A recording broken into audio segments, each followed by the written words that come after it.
on my end. Alright, I'm starting up the stream right now. Okay. What's good, Lewis? You already bring sass to the chat. Love to see it. Hope you put that brain power to learning today. Okay, both streams are working fine. We got connection on that. That's good. Okay, what do I need? I need to make sure YouTube chat's also active too. Oh yeah, do you have the YouTube tab open too for chat or? I'm pulling them both up. Alright, cool. Because if not, I can also just show you the link to like the pop-out chat, so you just have to chat raw, but if not... I'll just run them on a split monitor. Sweet. You're very rapidly convincing me to do a triple monitor setup, and I don't think I have the energy to do that. It's pretty nice. Don't tell me that. I have a weak frontal cortex. I will buy it. It will happen. No, I mean, the only reason I went to 3 in the first place is that one of them is a display tablet, like for using a pen on. Mm-hmm. But there's instances like this where I have stream chat source, Discord chat source, and the screen I'm working on, where just every once in a while there will be something where it's just really handy to have that third screen. Yeah. Crap, I actually might... See, I have OBS right there. I might just run the chats. Oh, wait, can I? No, I couldn't use my laptop as a third monitor. Here, try screen sharing real quick so I can get the scenes correct. Because I just realized I have a dev and I have a gameplay scene, but I don't have... Or can I switch to my recording scene? I can. Alright, that should work. Here, try just like screen sharing Blender and I'll see if I can get that set up. Alright, I guess, start the stage, or... Yeah, oh yeah, it's 11 o'clock. Yeah, let's start event. And add everybody in a 50 server. Alright, cool. The Evander's Blender Masterclass has officially fully started. Rad, display capture, making sure that we get the primary monitor. Yep, and actually should probably change this. For Nitro for that frame rate and resolution. For real, and since it's early enough in the morning, it's only me using the internet right now. There we go, got yours full screened. Lewis, how's the audio balance? Because I'm going to be pretty much muted for the entire stream. I'll just like be the guy that like keeps track of time, basically. But yeah, Evander, you're pretty much running the stream today. You got your chat windows open. We got that good. Sounds fine, perfect. That's what matters. Making sure that your screen share is full screen, perfect. Guess could be louder. Okay, let me turn up the audio balance there. Okay, cool. Alright, do you want to do like what do you think, like to like 11:10 for like a join time, 11:15? What are you thinking? Yeah, 11:10. That's usually what I do. We can also do 11:15 if you want. Just like to give it. We'll see how it's looking. Yeah. Hopefully, rapid firing posting on literally. Oh, yo, wait, hold up. Wait, hold on. Was that who did that? Was that you, Lewis? It was. Lewis reposted the announcement for the course. Oh, very nice. Yeah, that's nice, dude. All right, let's see what else we got going on here. I'm also just checking. I completely forgot to set up a tips jar, but that's fine. That just gives me something to do by the time we do another lesson. Yeah, smart. Because I disabled mine last night anyway, so it's cool. We're going completely. Maybe 1 million bot followers will join. Hey, you know what? That just gets us closer to affiliate. Hey Quincy, you gonna join the class? Alright, make sure my flight sticks are out of the way. Okay. Let's see, gotta make sure that's good. Screen share's up. Stay on top to pin it. Nope, I just broke it further. Rad. What did I just do? Oh, there we go. There we go. I love being occasionally smart. You know, for instances like this, it might be worth it. Your like cartoon avatar self on Discord. Yeah. I could make an open mouth version of it. We could use the reactive thing, so they can be smaller in the corner than like a webcam would be, with transparency. Let's see if we can set it up for next time. Yeah, next time. Yeah, I just want to make sure I get the right stuff here. Stream avatars, gotta add that the recording scene. There we go. And now I just need to make sure that the display capture is now a application capture, because it needs to capture specifically the window capture. Actually, that would be it. Call this one. Do you want to do the application, or would it make? How do I put this? Do you have a scene change for if you want to show your Blender screen at any point during this to illustrate something? Yeah, I got one. Basically, I'm just modifying my recording scene, so I have one I can just switch over to my desktop while we're working. Gotcha. Yeah. Yeah, I'm having to go full monitor capture, so you guys can see things like the settings windows. Because the first thing we're going to do is make sure everybody's hotkeys are set up the same. That's gonna be the fun one. Oh wait, hold on. Why is it? There we go. Can I not? Oh, I can't do a split screen. That's annoying. Okay. Maybe I can. No, I can't do that. Okay, I'm basically just gonna have to check the chats on my phone, or basically leave that up to you until. I don't know, man. That third monitor. Yeah, I wish I could get one right now. Unfortunately, I can't. I mean, if you get 3 monitors, you got to get a fancy vase of arms. You can position them nice, and it's a whole thing. And then I gotta buy another computer because then I'll be like, you know what, I need something better. Then I'll switch to Linux and I'll hate it, and then everything will just go downhill real quick. I'm down to switch to Linux whenever the Vulkan API becomes standard practice across the board. Good-o! Let's see. Is today the SpongeBob shirt kind of day? We're feeling that? I might be feeling that. I don't know. Might be a little too flashy. Alright. I think, let's see, it's 11:07. We got 3 more minutes until everyone joins. How are we doing on the Discord population? And, let's see. Oh yeah, John Luca will go until about 1 p.m. today, unless we go a little bit over.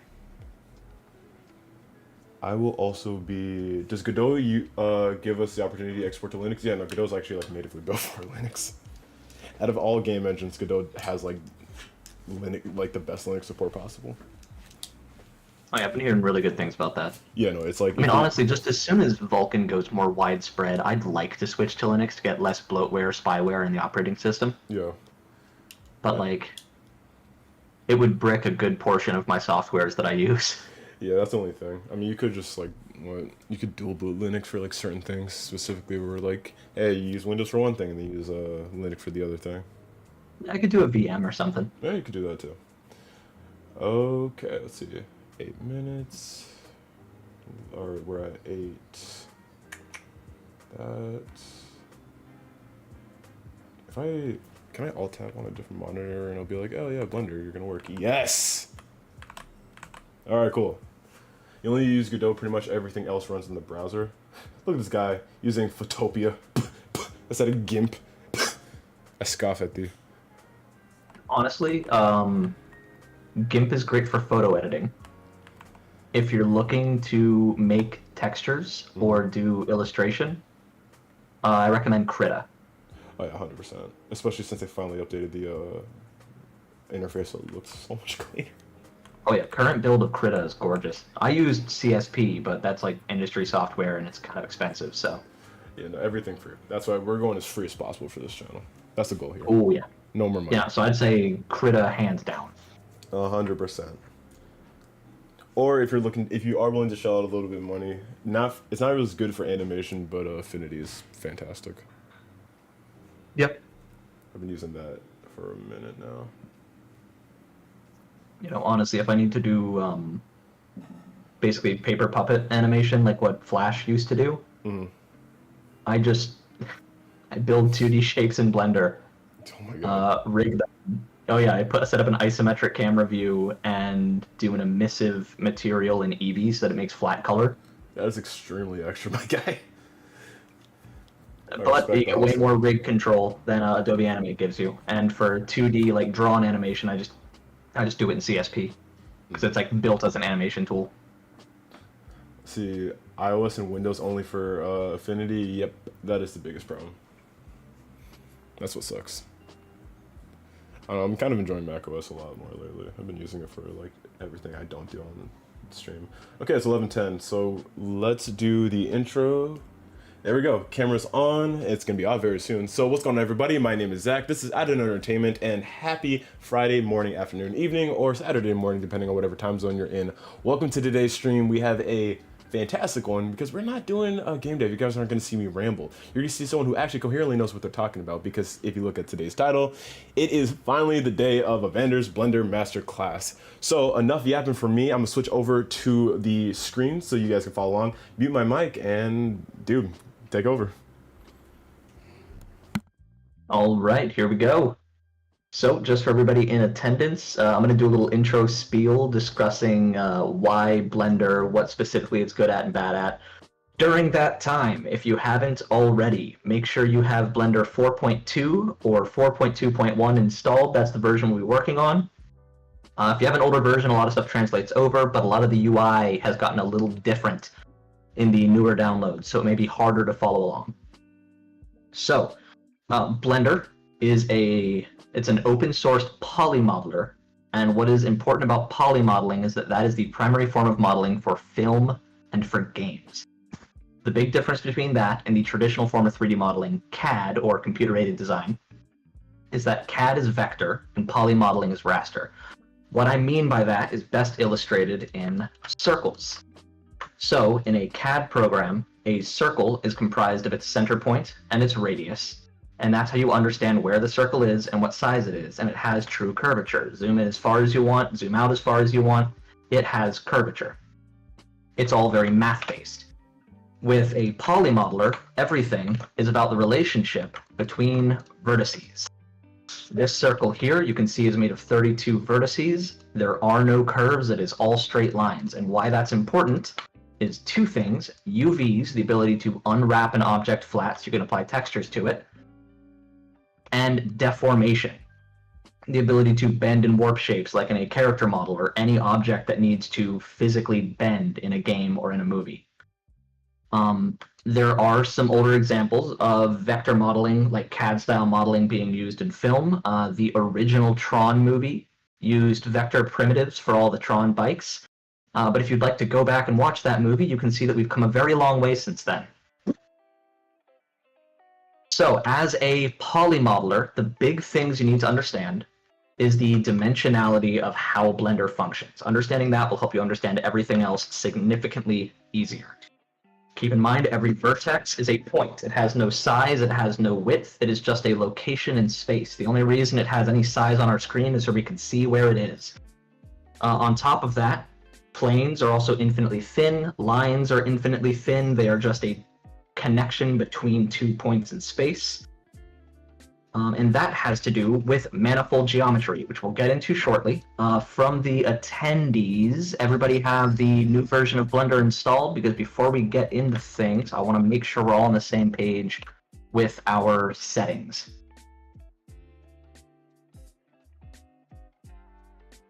All right, so Jean-Lucas says yes.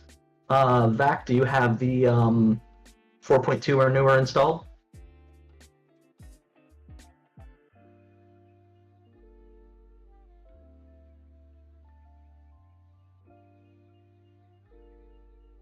I'm going to give him a second to respond.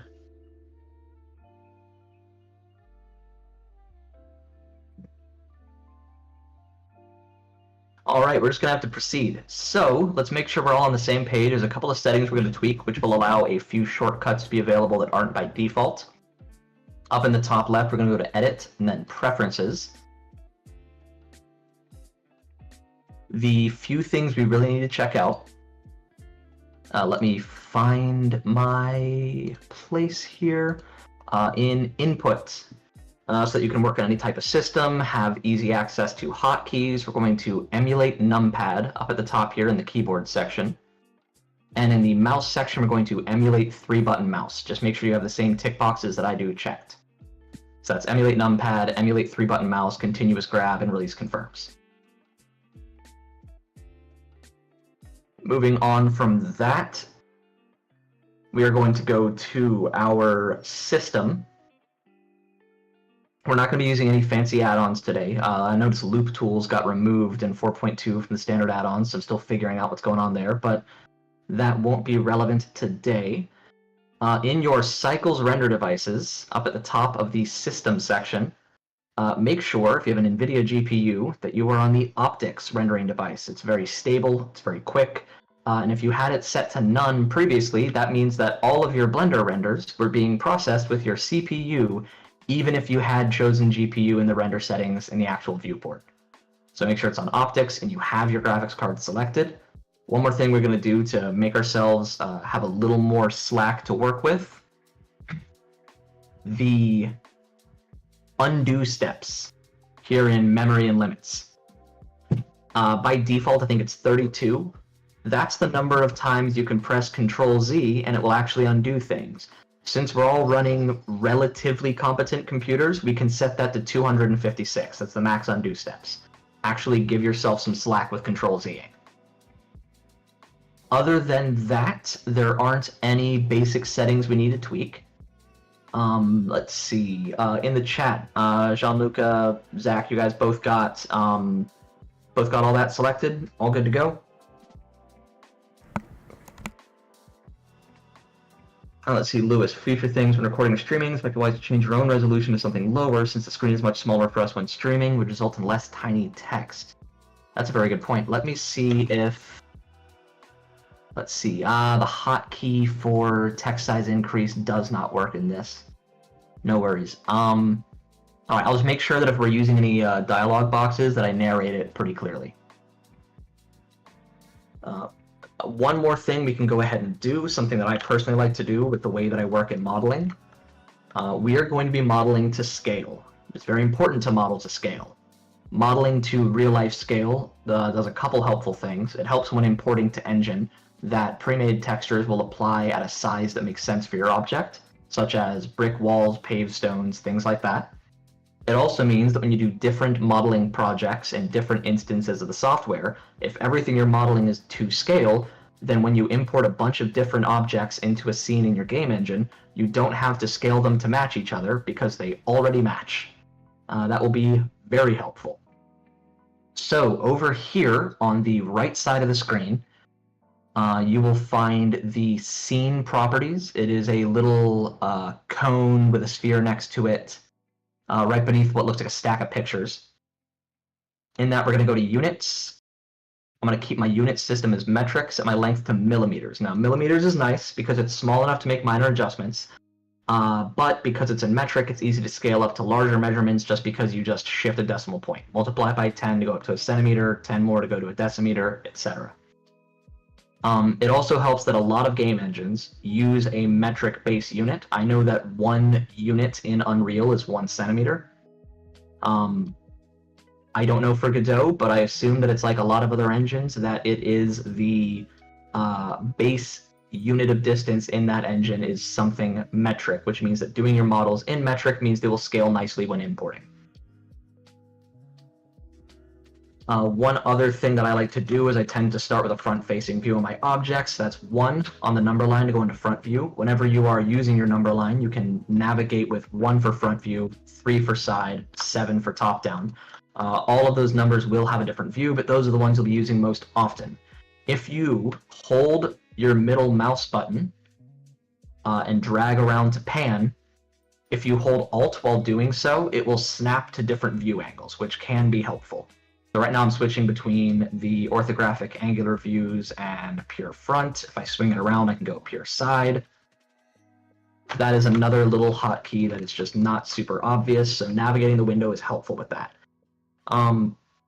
The reason I mentioned things like starting from a front view and having your unit system set to the right length, I also like to set my snapping to vertex snapping and on, is that what you can then do is go File, Defaults, and hit Save Startup File. So that way every time you open Blender, it will start in the state you currently have it in, instead of having to constantly go in and delete the default cube.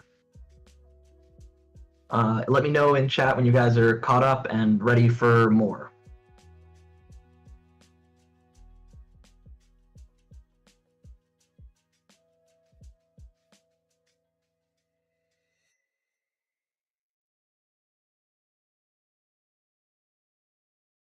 Now, if you're really feeling adventurous, what you could do is you could throw in a Suzanne and make that your startup file instead of the default cube, but to each their own.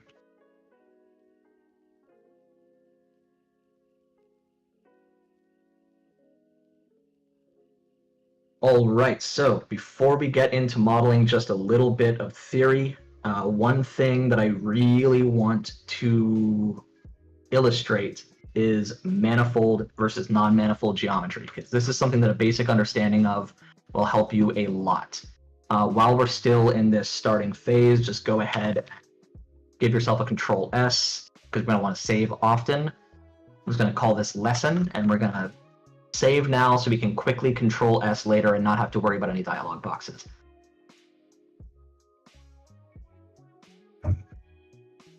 So, manifold versus non-manifold geometry. This is pretty crucial. When you take a look at an object, what needs to be understood is that by default, a face only has one side. The back face of a face is subject in most instances to what's called backface culling, which is that the back side of a plane will not be rendered by the engine you're using to render. This is important. It saves a lot on hardware resources. And it needs to be understood that when we see the backside of a face, like the inside of this icosphere, that it's only there so we can understand what exactly is happening in 3D space, but it isn't really a face. If you go to the sort of two Venn diagram spheres dropdown in the top right of your viewport, you can turn on face orientation. And what that will allow you to do is have a clear view of your front and back sides of faces. This also has to do with the normal directions.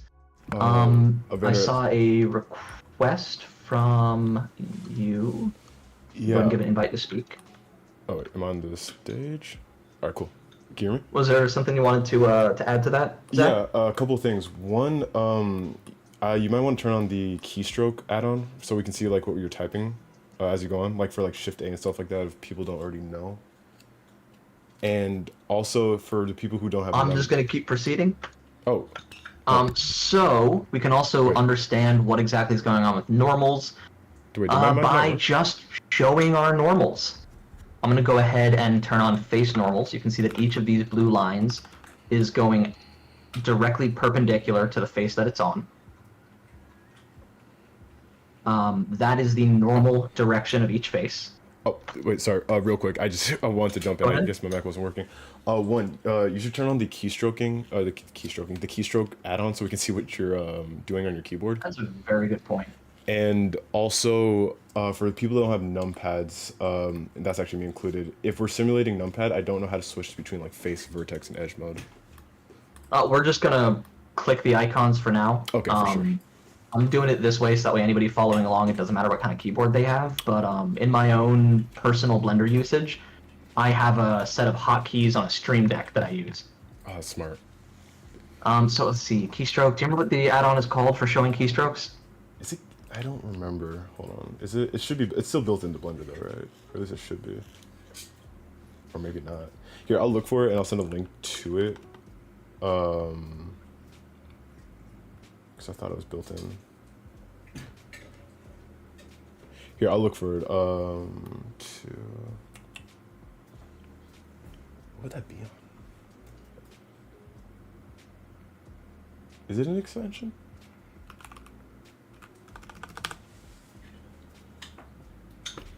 Let me see if I can find it real quick. Sorry to put a wrench in the course real quick. No, you're good. Is it called Keyshot?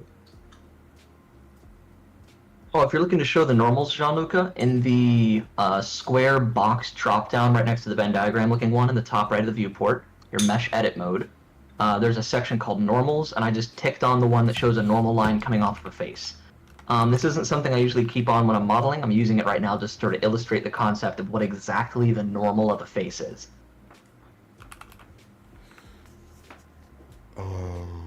Okay. I think it's called screencast keys. Let's see. It's been... It might be something that needs to be downloaded now. They changed a good few of these. Okay, here's a tutorial from 3 weeks ago, for 4 weeks ago. Here. Is it on the add-on store? Let's see. Let's see. Screencast keys. I found a distro of it. Let's look at the releases. V4.0, the extension.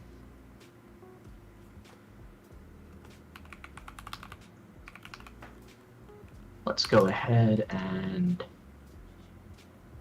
should be a zip, I believe. There we go.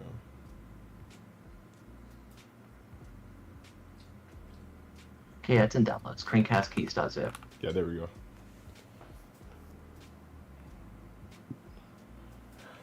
Alright, perfect.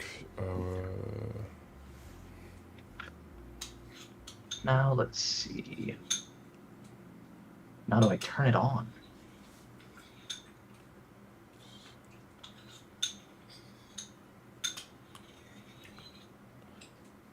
I need to restart my instance. Let me just go ahead and give Blender a restart. Sure. And I see your background. Alright, let's see.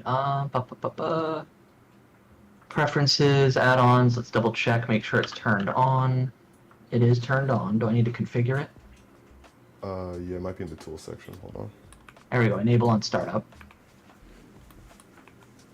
Let's see. Origin, region, align left. Color, that's fine. It's in the... I found something in the tool side with item, tool, and view in the viewport itself. You said where? In the right side, yeah, there it is. Screencast keys, it's the third one down. Oh, yeah, there we go. And yeah, let's see if that works now. There we go. There we go. Okay. You can also add the background too if it makes it easier to see. I can't believe it. This is like the prime Blender tutorial thing, and I completely forgot about it. Let's go ahead and make those words huge for stream because I'm in a pretty big resolution here. Let's throw a background on it. Can I change the mouse size? Let's go up to that. Is that visible to everybody in chat?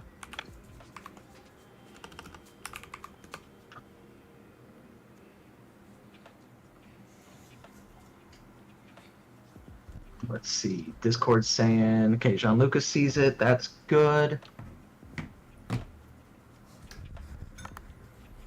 Display time 3 seconds on commands. Let's change that to 6 just to give a little more time because people are following along. Let's see if it overwrites. It does not. We might want to keep it low then. Let's do 4. No, we can do 6. There's a max event history. Let's do like, yeah, 5 is fine. All right. By the way, opening and closing your side options panels in the corner here, N is the hotkey for that, whereas T is the hotkey for your actual toolbar on the side.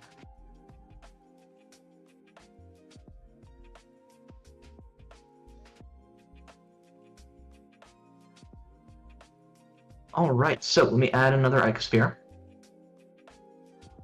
Kind of illustrate what I'm talking about here. Show my face orientation, show my normals, which just went away for some reason. Okay.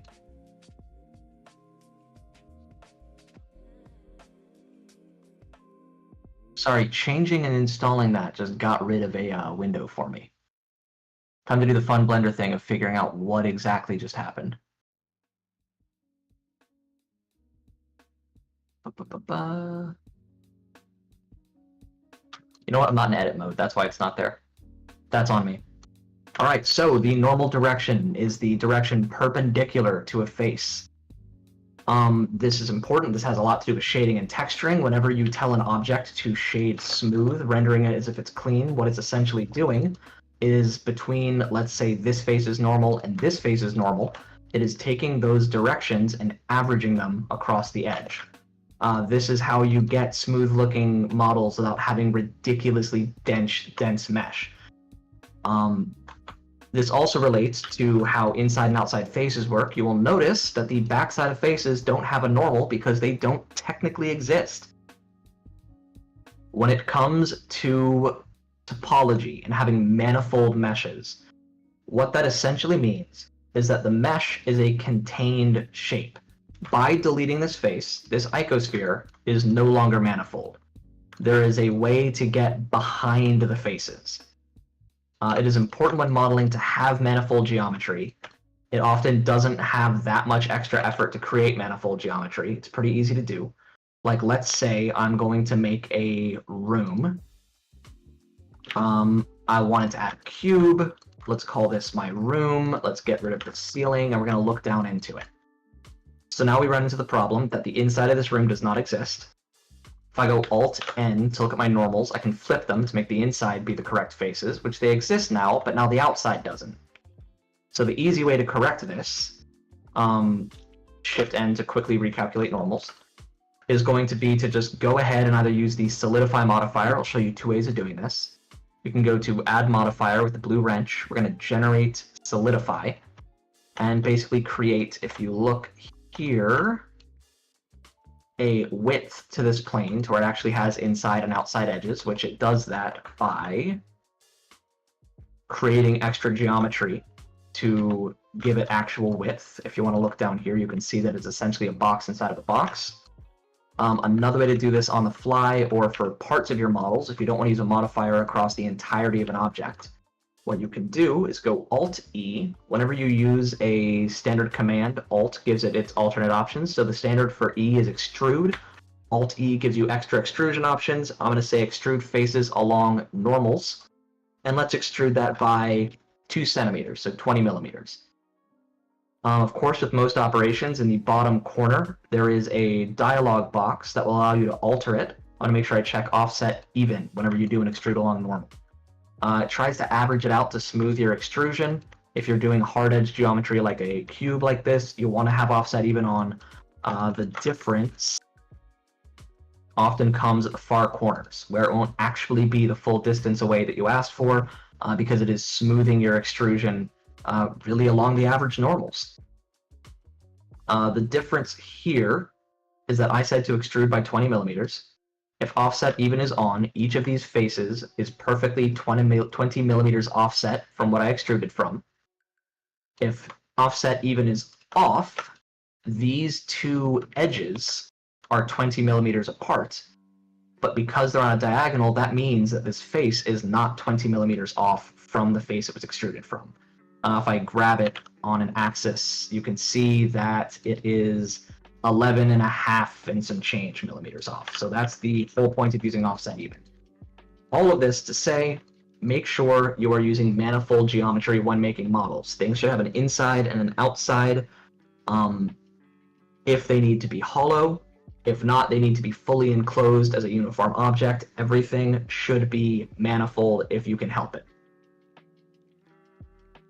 The biggest reason for that, other than having non-manifold geometry, just leaves places where you could just kind of see where the... Actually, let me change this a little bit, make this a little higher so it doesn't intrude on the dialog windows. One big problem with having non-manifold geometry is that pretty frequently you will have instances where, as you're looking around a model, you can sort of see through it because you're looking at the back face of one of the planes. If you ever use a view inspector, even in big AAA games, I make this mistake, like in Borderlands, where you can look around the guns in 3D view when you're in your inventory, pretty frequently they will leave some exposed back faces by mistake. And you will have sections where you can see right through the model, as if you're peering from behind one-way glass. You might ask yourself, well, if that's such a problem, then why do they create non-manifold geometry? And the honest answer is saving on hardware load. The more polygons you have, the heavier it is on your system to run. So try to have consistently manifold geometry. If you are going to not do so, make sure you're being smart about it. Like if I have this box And on the box, I have a button that needs to be animated, so let's just add in a cylinder. And I'm okay with this being a separate object because it needs to be animated to be pressed. And it will never be off of the box. It will always be intersecting with this box. Then technically speaking, I don't need the bottom face of this cylinder. It can be non-manifold because you'll never see it. But as best practice, try to keep all your manifold geometry, because the other problem it can present is shading errors, where the way that the normals are calculated for an object end up with weird crispy edges around the place where your manifold geometry stops. If you find that your models are too intense, you might find some places where you could cut some back faces and make them non-manifold as a means of saving on hardware load, but rule of thumb, from the ground up, try to build manifold geometry. Alright, so there is some basics in theory. I think it's about time we get to actually working on modeling something. Any questions before we dive in?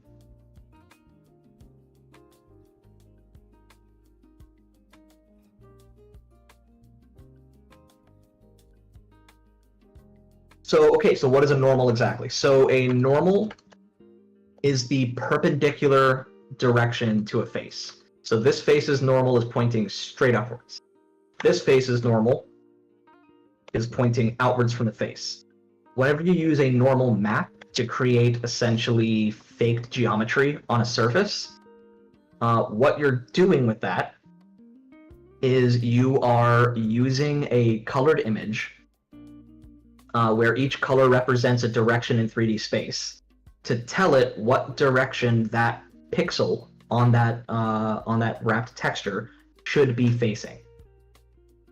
So I could, if I wanted to create an indent here, I could create an indent. And now each of these faces, let me just get rid of this cube, each of these faces have a normal that's facing its perpendicular. Or, if this isn't going to be so closely inspected as to see whether or not it's real geometry, I could do a normal map that across this plane has half of it telling it that it should be facing in that direction, and half of it facing the other direction. So that's how normal maps are essentially faking geometry, is by telling it to render as if a face is pointed a certain way, even within a face. Let's see, the choice for naming on these things makes it a lot more confusing. That is very fair. The terminology can be a bit odd. When you're working by yourself, you can call it whatever you want. You could call a normal direction, you could call that is the face's squibbity-doo. And as long as you know what that is, then that works for you. The only reason that I'm really using proper nomenclature here is so that way whenever you learn these things from me, if you then go on later to watch a different tutorial and they start talking about normal directions, you'll understand what they mean by that. Because honestly, you should never get all your information from one place. I'm going to teach you guys what is essentially a form of low poly modeling, which is a workflow designed around having a minimum number of vertices while still getting full definition. It's a constructive workflow where you build the shape outwards to create it. There are different workflows. There are Boolean workflows. There are subdivision workflows that each have their own strengths and weaknesses. And even within what I'm teaching with low poly modeling techniques, there are other people, other 3D artists, who will give you slightly different versions on how they think you should do a thing. And the real answer is, whatever way is fastest for you, that's the right way. Nobody's more objectively correct than anybody else as long as we're all getting to the same results. And always seek out more information. I've been doing 3D work, and specifically Blender, for 3D work for decades, Blender for years. And still to this day, I will find myself watching intro tutorials simply because, hey, there might be some information in there that I haven't heard yet. There's always a time to learn. There's always something to be gained for more information. So while I appreciate you guys here in the live or later on the VOD checking out this masterclass, don't make it the only thing that you check out. Seek out knowledge wherever you can. Try to learn more. It's all about the game. It's all about being the best 3D artist you can be. and there's no point in handicapping yourself by limiting the number of sources of information that you use. So let's get into some modeling. I'm going to turn off the face orientation view. I'm going to turn off the normals. Let me just throw in an object real quick just so I can go into edit mode and turn that back off. So we are not using all these extra little confusing bits on screen. So to start things off, what we're going to do is we are going to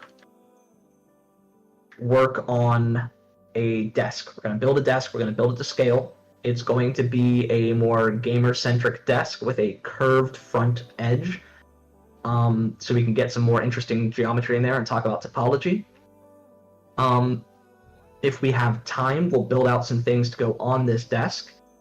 And I do have a fun bit of a post-lesson challenge for you guys later on, because we're going to discuss a number of things in this. You know what? Something I forgot to ask you ahead of time. Zach, do you have a black and white version of the channel logo? Like the duck one? Sure. I don't have a duck one because I have one with a white background, but I can give you the original server logo. Is it still like the caveman dude? It is. Oh, cool, The big yeah. thing we're looking for is black background, or we could just do an inversion. It doesn't necessarily need to be a black background, but some sort of black and white image that we're going to use to drive an alpha mask to apply some textures later on. Okay, let me see if I can find one real quick then. Where would it be? Here, would these swords work? I can invert them, but I'm still learning. Good news is we can invert it just natively in the software. Perfect. Then yeah, I think these swords might be cool. Awesome. We can convert them to black and white. We can invert them natively. That will work just fine. Let me go ahead. For everybody in the chat, if you want to grab that.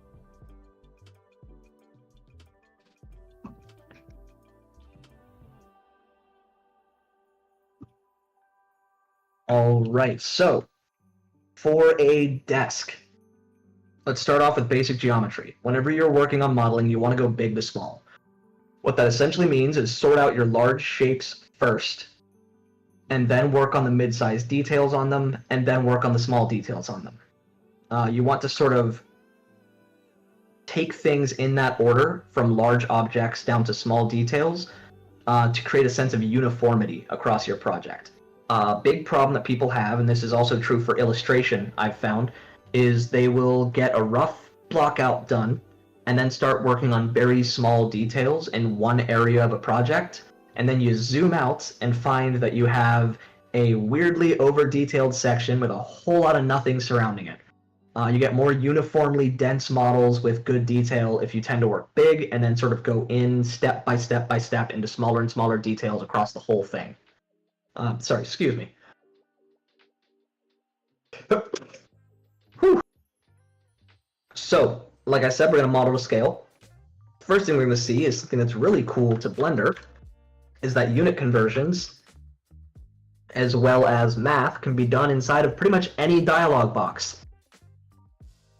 So we're going to start by adding in a plane. So we're going to hit Shift-A. Under the Mesh section, we're going to click Plane. Don't click off of it yet. You'll notice there's a dialog box down in the bottom corner. Let me actually lift that a little higher. No, still too low. All right, let's do 250. That'll work. Cool. Don't want to cover my dialog boxes with the button prompts. Here's where we can adjust some information about this. By default, when you bring in a cube, it's 2 meters by 2 meters. A plane is 2 meters by 2 meters. That's the standard size for Blender objects, but we can change that right here. Under size, I can tell you most depth for desks is about 24 to 36 inches. We're going to do 30 inches deep. So you can type in 30 and then the double quotation mark for inches. Click outside of that text box, but still inside of the overall dialog box, and you watch it convert it to millimeters. It says it's 762 millimeters. So it does unit conversions for you automatically, which is awesome. You can also do math in these. If I decided that 30 was too big, I could hit divided by 2 inside of that box. And what do you know? It does that automatically. And because I don't want to do that, I can do times 2 inside of the same box, and look at that, it's right back to 762 millimeters. So unit conversions and math are very helpful. Half Pint, in the Twitch chat, we are just getting into the actual modeling portion. We mostly talked about theory and set up some hotkeys. If you want to join, I could give you a second to join in. All we've done so far for the actual modeling portion is just bring in a plane.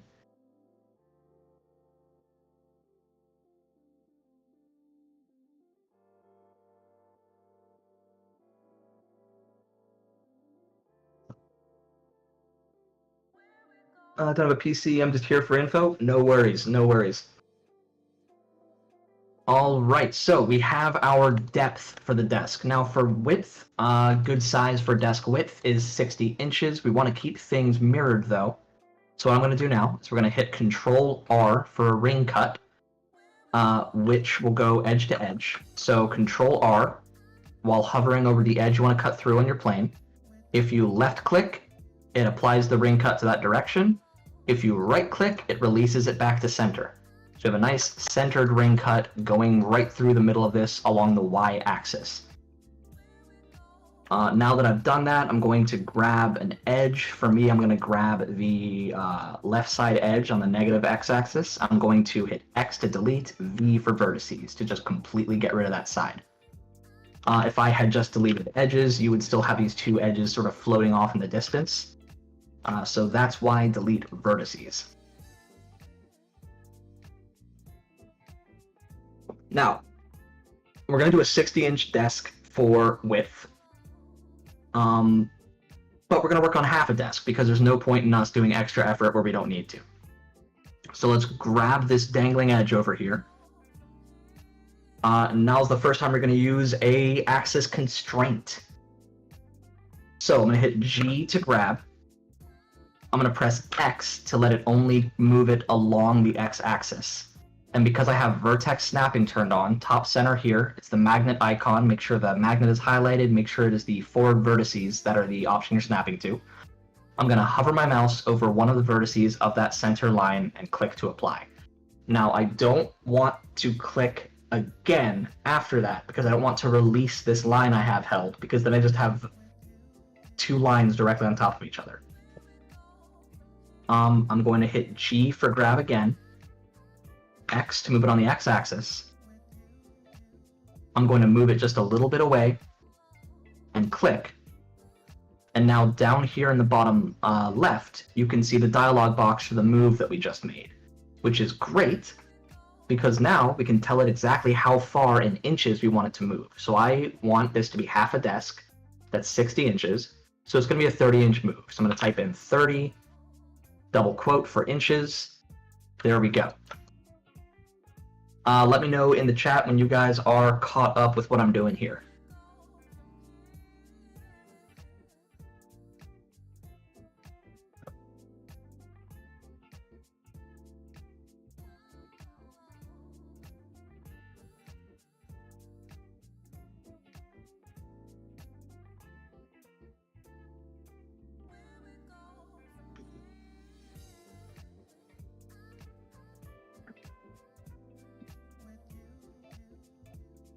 Let's see, caught up on my end. Not gonna lie, my brain will forget all this before I start Blender because I've combined IQ and attention span. I'm guessing that's what you mean, of a goldfish.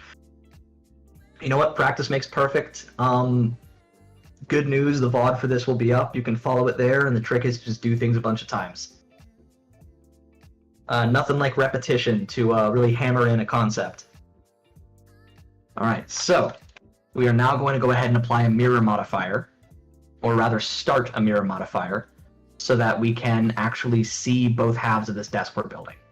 So under the blue wrench icon for modifiers on the right window here, we're going to add modifier. It's under the generate tab. It's going to be mirror. So by default, it'll be across, or rather along the x-axis, which is what we want already.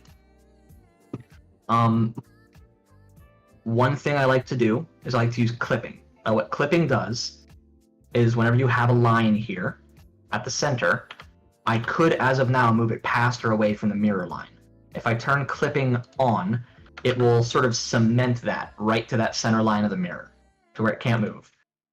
The merge box beneath it means that when the mirror is applied, instead of having two lines at the center here from each of these sides, it'll be one merged line down the middle, which is very helpful. However, having a whole millimeter for the distance that it'll merge things across, meaning as long as 2 points are a millimeter or less apart from each other, it will merge them. I like to go ahead and just add a couple zeros. So let's do 0.001. Basically meaning that in order for vertices to merge, they need to be right on top of each other. It's a bit of a nitpick, but it's helpful whenever you're working on models with a lot of detail near their center line. If your merge distance is too far, sometimes that detail will get sort of eaten up. It's gonna be lurking IQ of a brick sometimes. Hey, enjoy the lesson, man. Like I said, the VOD's gonna be up. Watch it as many times as you need. Honestly, it's good to just follow along multiple times because repetition is how we remember things. So mirror modifier is on, clipping is on, merge distance is 0.001 millimeters, just so we have a really, really narrow merge. So this is going to be the overall footprint of the top of our desk. Like I said, we will be adding in a curve on the front for the user. Before we get into that, on the actual mirrored model here, let's go ahead and set us up a curve. So I'm going to hit Control-Tab to get back out of edit mode quickly. Shift-A to add in something new, and under Mesh we're going to add Circle. So, to make things easy, go into edit mode on your circle. I went 7 for top-down view, and Shift-Z to toggle wireframe on and off. That's going to help just see what you're doing a little better. So in edit mode on your circle, I'm going to go into vertex select and pay attention to where these vertices are. I want to pick a curvature that if I look at the front of the desk, it feels like it's a good amount in for a person to sit and rotate and move along that curve in their chair. So I'm going to grab the whole ring here, hit G to grab Y to lock it to the Y-axis, and move it down. As is, I think the default 2000 millimeter circle is not bad. If we line up some vertices with the edge of our desk here, that's a decent scallop right there, as far as a chunk to be taken out of the desk. If we wanted to go shallower, we could. If we wanted to scale it up, so that way the shallower angle took more width, we could do that too. You know what? Let's do that. Let's add a little complexity to this. We're going to hit S to scale, and then type out 1.5, and that'll scale it to 1.5, and then enter to confirm. Let me know if you guys are all caught up and where I'm at with this, so I'm not just rapid firing a bunch of commands back to back to back. Which the reason I'm trying to add a little bit of complexity to this is that it helps to have practice that's slightly more difficult. That way it'll more closely resemble your actual modeling experience when making game assets. Alright, Zach's got the circle in place. Gianluca, are you good with the circle? Alright, so circle is 1.5 times original scale. I'm going to go G to grab, Y for the Y-axis. If you look at that center vertex, we're going to go 2 away from it and line that up with the edge of our desk here. If we switch our snapping mode in top center to edge, we can then hit V, Y again and really make sure by hovering over the edge of the desk that vertex is snapped to the edge. Now, these edges here, only having 4 edges to define that curve, is not a lot of definition. There's a couple ways you can increase the definition. You could remake the circle and add more vertices into it when it initially is formed. What I'm going to propose we do is use a modifier this time around. So we're going to add modifier. We're going to do generate, and we're going to do subdivision surface. Make sure your levels in your viewport and render are both set to 1. And, both set to 1, so we're going to give it an extra vertex. You'll notice if you go out of wireframe using Shift-Z, you can see that it shows you a preview of what the new edge of the circle will be, and that it has double the vertices now. Oh, Blender just crashed. All right, let's give you a second to, you know what? We're an hour into stream. This is a good time to take a 5-minute, sort of look away from your screen, refresh your eyes, use the bathroom if you gotta. And I figured during these 5, if you want to get your, if you want to sort of get back to the place that we're at, I can help you do so if you'd like. Oh yeah, that's perfect timing because every time I use a subdiv, it crashes. Interesting. Yeah. In that case, instead of doing the subdiv, I'd say whenever you add the circle in its dialog box in the bottom left, just set it to 64 vertices instead of 32. Gotcha. I want to try it one more time just to see. Did you? Okay, so you had the subdiv modifier there, and then subdivision surface. Yeah, wow, Blender really doesn't like that. You said 64, right? Yeah. Okay, cool. As we go into the break, everybody be sure to Control S. And what was the distance we made the entire circle again? So we started at 2,000 millimeters, but we did a 1.5 times expansion, so it should be 3,000 in diameter. So 1,500 for radius. Gotcha. Okay, 64 vertices, 1,500 radius. Cool. And I got the edge snapping back on. And we did this in edit mode, so the origins can be different. Alright, cool. G, Y, and... Whoa. Why is it doing that? If you want to share screen, I can see what it's doing. Yeah, alright. Oh, I can't, actually. Do you have to invite me to share screen? I don't think so. Is it that only one person can screen share at a time? Here, let me end my screen share for a moment, and let's see if it'll let you. Yeah, that was it. Okay. Interesting features in the this Discord setting. Yeah, you know, it's still better than... Okay, there we go. So I'm here Okay, now. so it's edge snapping where it is, because whenever you do a snapping, it's using your mouse's position to understand exactly what you want snapped. Okay. So my advice is hold your mouse away from any edges. Okay. And get it close. Just GY and get it close to where it needs to be. So about there. Yeah. And then do another GY, but with your mouse close to the vertex that you actually want to snap to the edge. Okay. Okay, cool.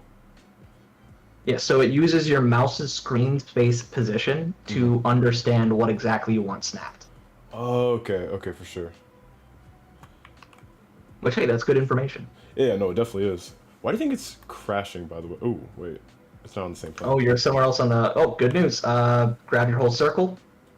Yep. Oh, I wouldn't do it in object mode, because then you move your origin point. So just hit A to grab all. Yep. GZ to lock it to the Z-axis. And then put your mouse over any of the edges on the desktop. Gotcha. And boom. Sweet. Ooh, you know what? What's up? Another thing you could do. I'm gonna show. Actually, no. Here. Yeah. Let me share my screen. Yep. Another way to fix alignments that is helpful to know.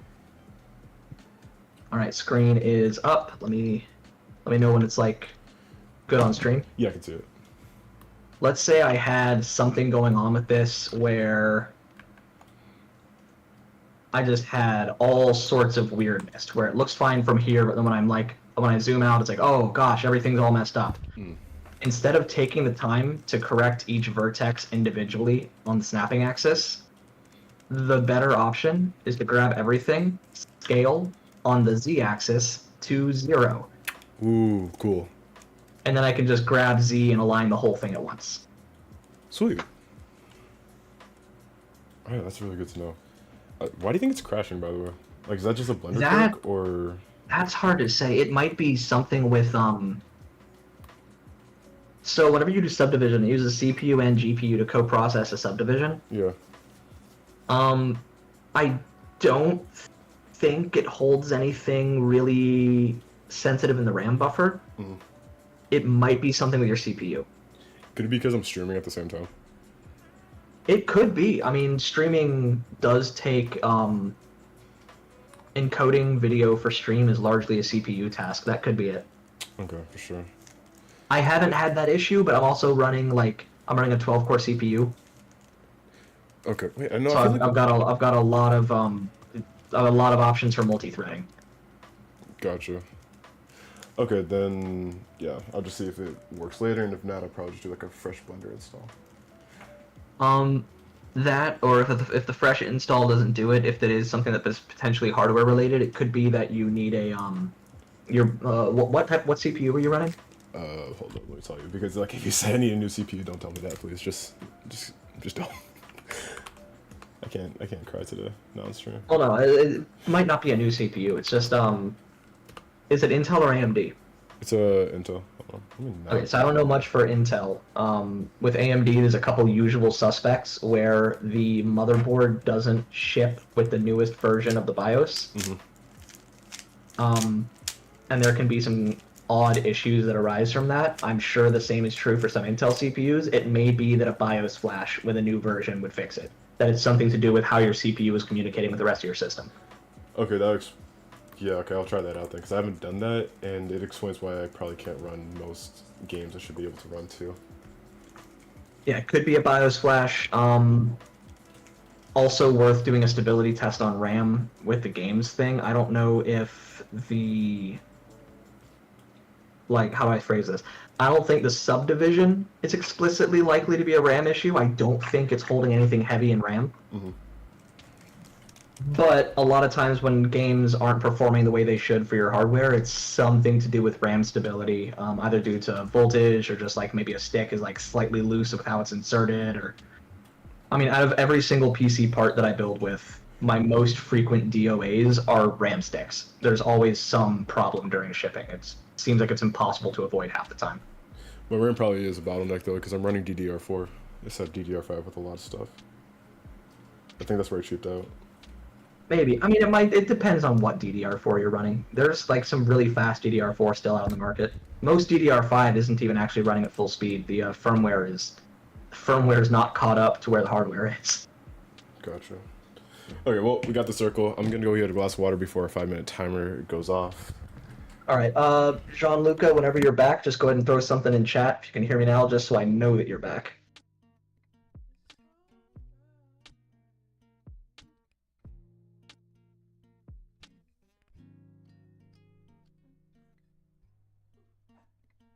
Been here the whole time? Fair enough, man.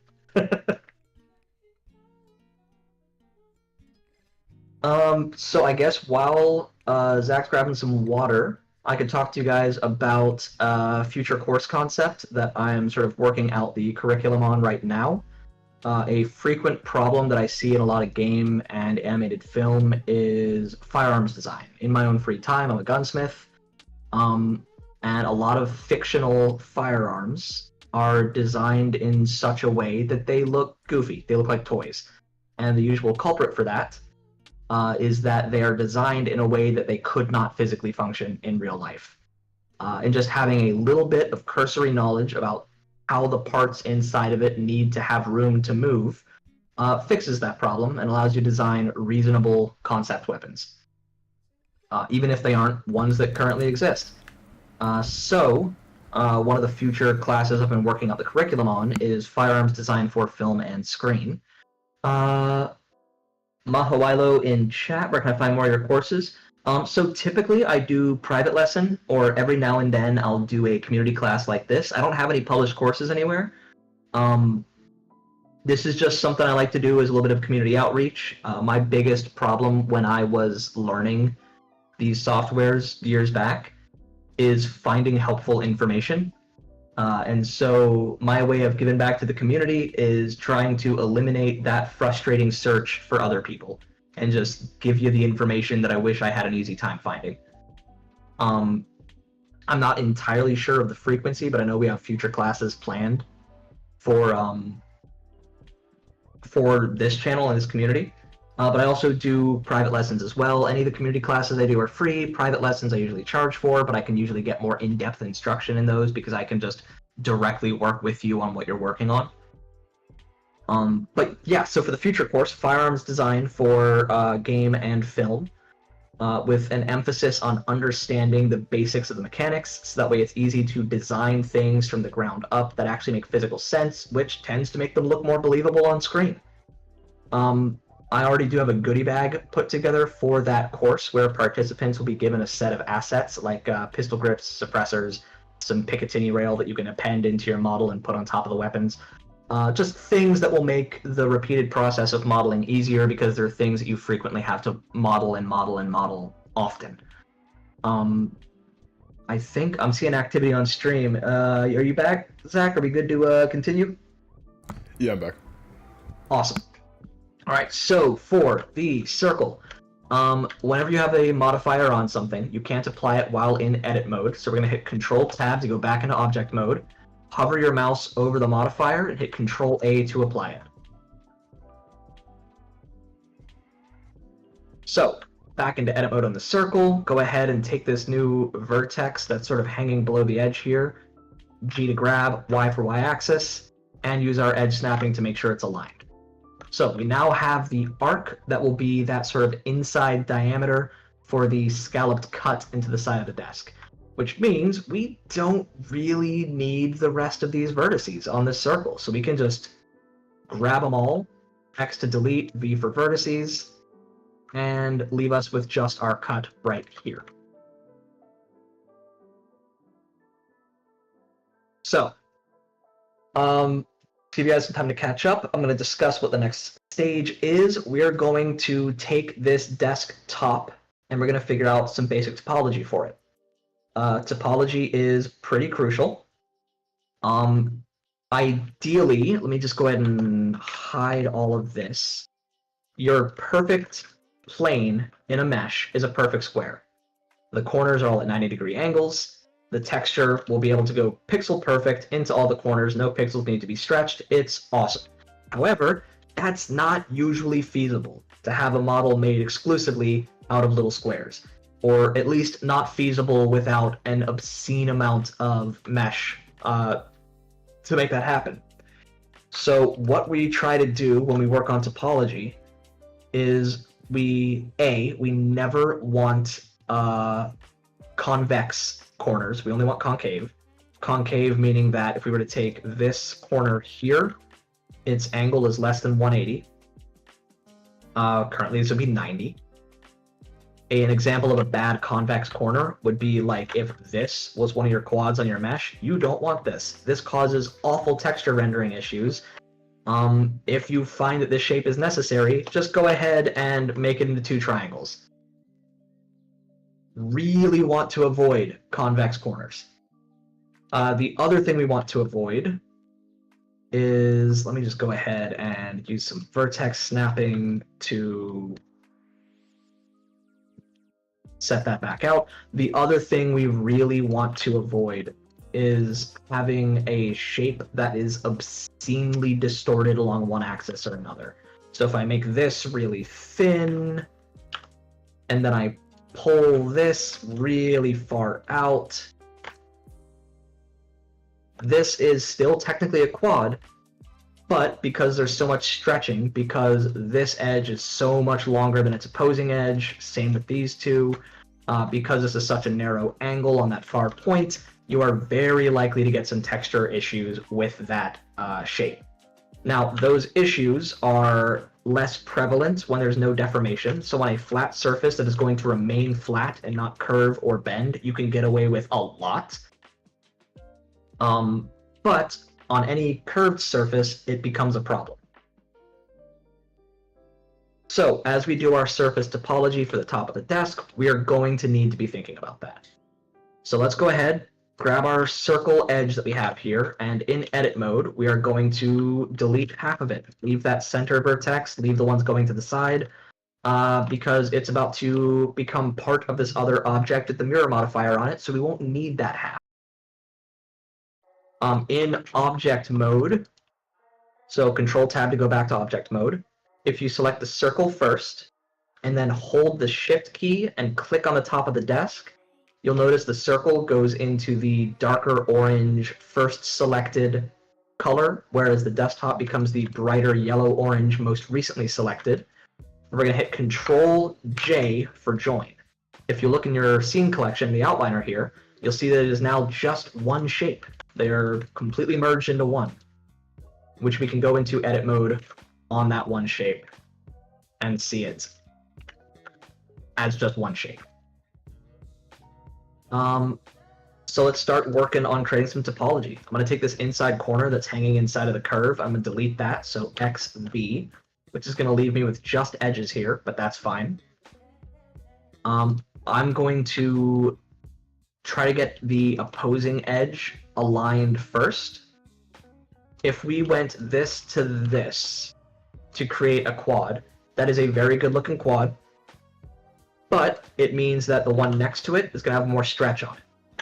What I've found when taking circular shapes and bridging them to edges, go over by one. So not the edge right near the center, but the one next to it. Click, shift click to select the other edge, F to fill it. And that's going to make a face between them. This is still a pretty good quad, but the tries that will be on either side are not going to be so distorted. So to make a try, just grab two edges that are connected, like I'm doing here. So this edge, they're connected, and you could fill them with a triangle. I will say we may be able to get away with a quad here. 1, 2, 3, 4. This is a bit of a flat angle, but because the top of this desk won't be bending in any way, it will be a flat surface, we can get away with this. If you're ever worried about your topology, a thing to remember is that at the end of the day, if it works, you're doing all right. Theory is theory, but function is king. Let me find something really quick. I should be able to...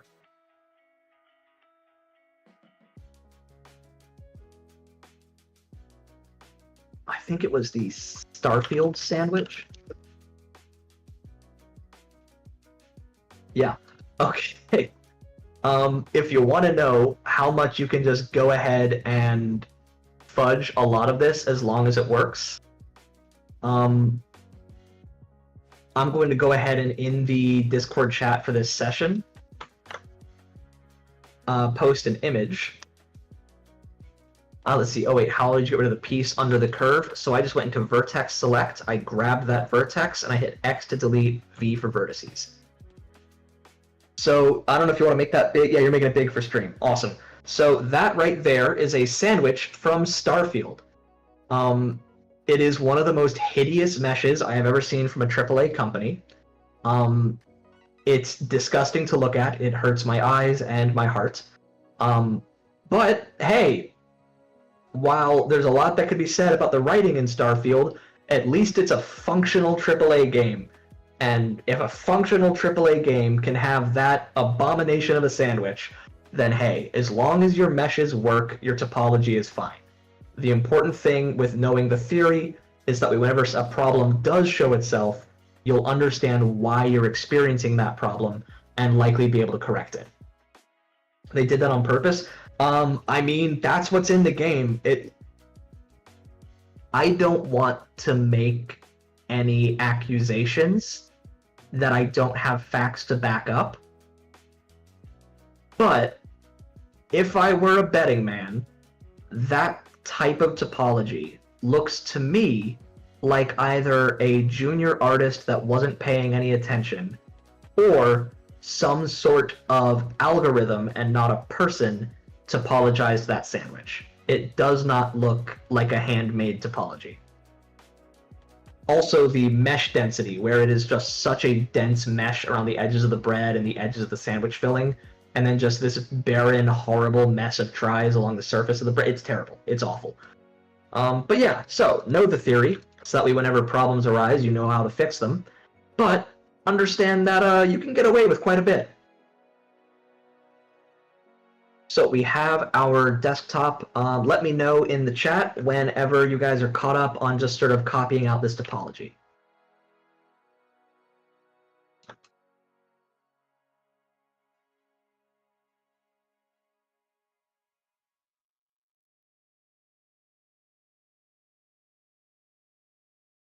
Good to go. Gotcha. Jean-Luc, are you good?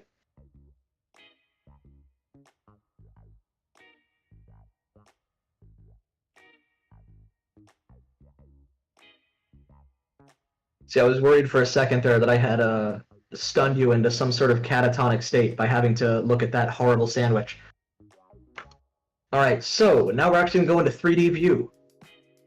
So, as we're navigating views, because we're not just going to be using orthographic anymore, let's take a second to look at our navigation tools. Because we're using the hotkeys we are, which let me double check and make sure I didn't miss anything. You know what? Go to Edit, Preferences, double check on your key map. Let's make sure we have the same things here. The big things in the key map section and the checkbox is going to be tab for pie menu, extra shading pie menu items, and transform navigation with Alt.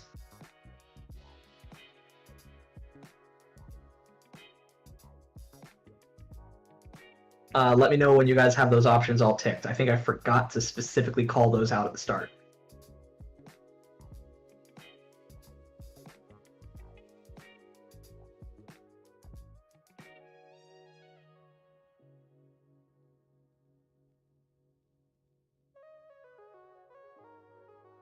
So one of the reasons I do emulate 3-button mouse is that whenever you are sculpting, like using a pen on either a pad tablet or a display tablet to make characters or anything that's soft body sculpts, gotta go. Literally worst time to be here for the entire next class for sure. No worries, Jean-Luc. Make sure to check the VOD later. See if you can complete the lesson from the point you had to stop at.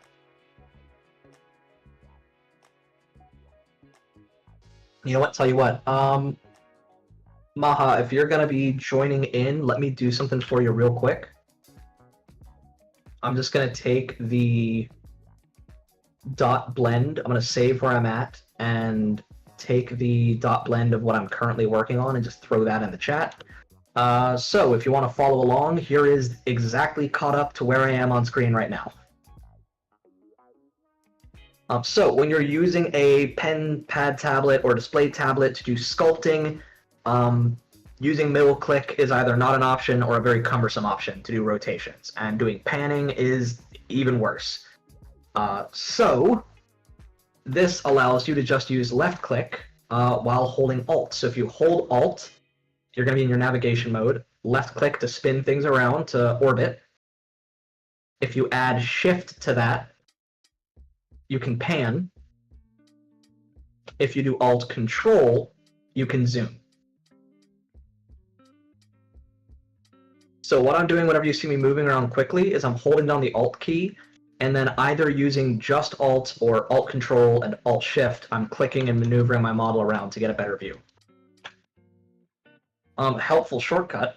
If you have a numpad, if you're ever in a way where your view seems like it's moving sluggishly or you can't focus on the object you want, you can frame your whole selection by hitting numpad period.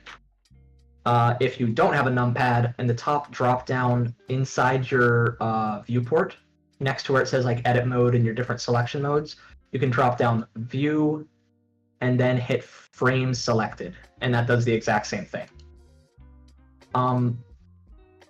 What you might do, little known tooltip here, Blender does have a quick access menu. If you don't have a numpad and want access to that, what I can do is I can go find that frame selected, I can right click it and hit add to quick favorites. Now, whenever I press Q on my keyboard, my little drop down of quick favorites comes up.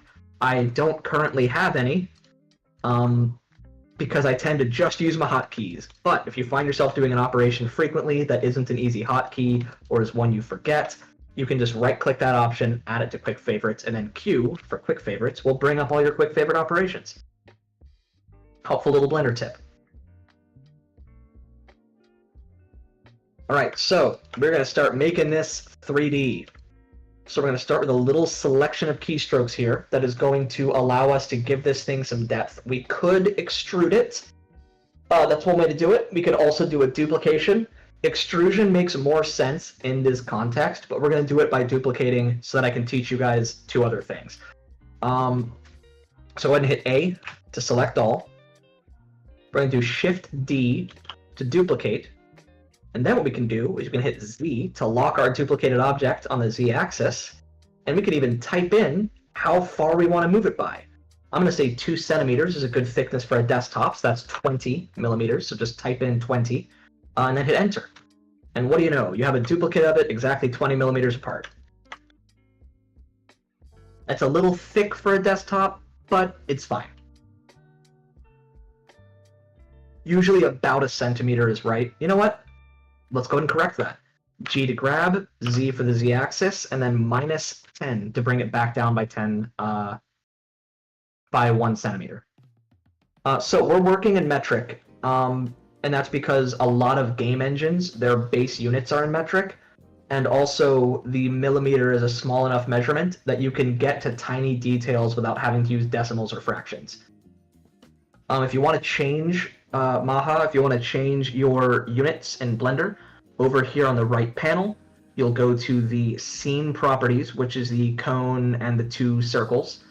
Underneath the units section, you'll see unit system metric and then length millimeters.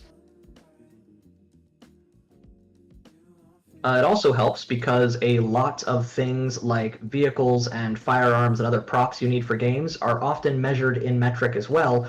So if you're trying to accurately clone something's dimensions, it's nice to be able to work in the same dimensions that you're getting measurements in. Alright, so we have our 2 planes apart from each other. Now it's time to start making some faces. So here's the other thing I wanted to teach you guys about this that is really cool. I'm going to start in edge select. I'm going to grab 2 edges across from each other. And as we did earlier, you can hit F to fill. It'll make a face between them.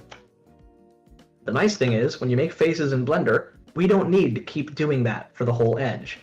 We essentially have here, when you look at this shape, we have a U shape comprised of edges with a bottom and vertices going across on either side apart from each other. Think of it like a ladder without any rungs. Whenever you have that shape, Blender knows what to do with that.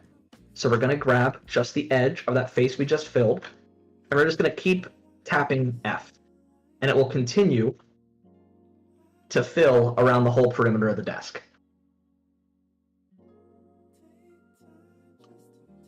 I'm going to go ahead and save here. All right, let me know when you guys are caught up to that.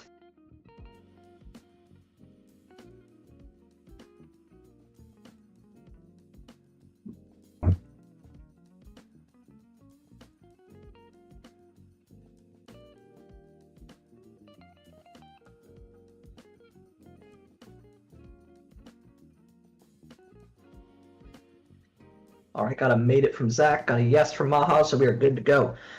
So, if you've been paying an incredible amount of attention, which I would be actually surprised, you would notice that because we duplicated and raised this, that means the normals of this top face and the normals of this bottom face are facing the same direction. I'll show you that now by turning on face orientation. There's a problem. We have a manifold desk that doesn't know which way is inside and outside. The good news is, Blender is really good at figuring that out as long as an object is manifold. So we can hit A to select all, and hit Shift N, N for normal, and it will automatically calculate what direction the normals should be.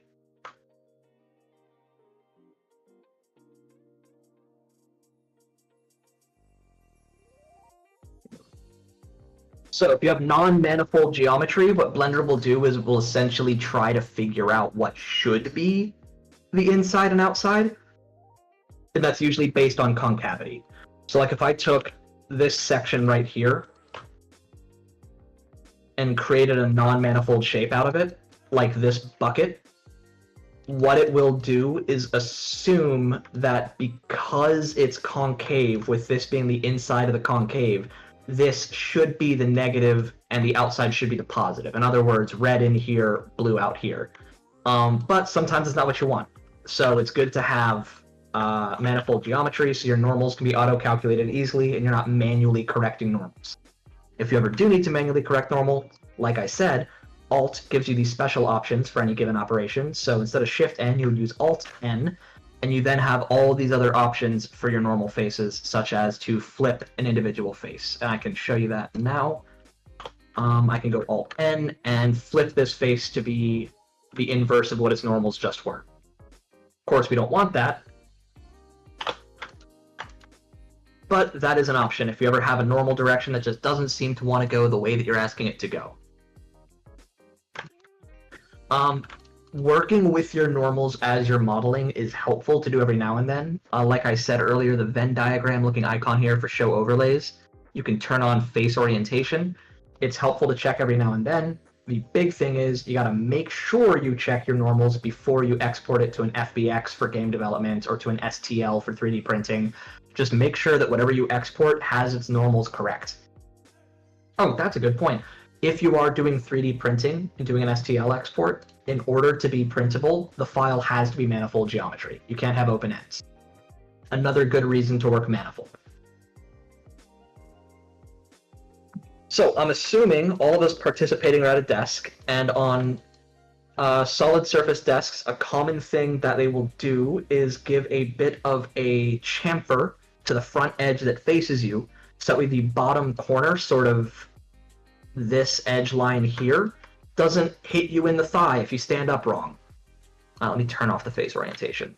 So we're going to chamfer that edge, but we're going to do it a little atypically. So instead of using a bevel, which is one way to do it, where you grab the whole edge, hit Control B, and just bevel it, we're going to do this a little differently. So let's look at the bottom of our desks, go into face select mode, grab all these faces.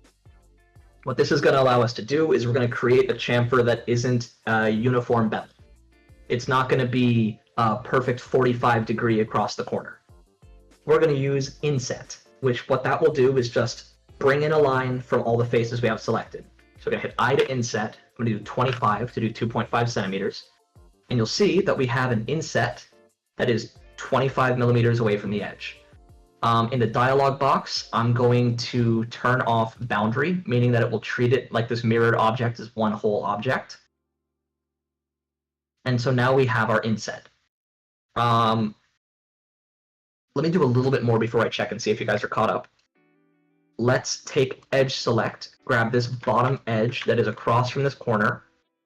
We're going to right click, subdivide. In vertex select, you can see the vertex that was just created by that subdivision. We're going to grab it with G, Y to lock it to the Y axis, and we're going to use snapping to align it to this vertex here.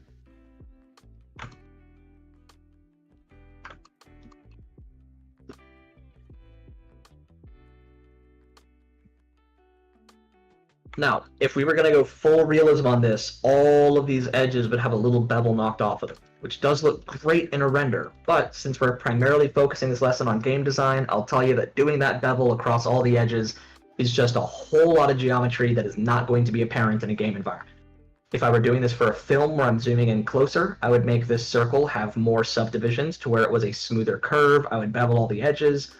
But in a game where things are moving on screen and they have to render quickly, you don't necessarily want to have that much detail, as it will provide more hardware load to the system. In this one model, it wouldn't be a huge difference, but when you multiply that across an entire game's worth of assets, it starts to add up. Let me know when you guys are caught up to where I am now.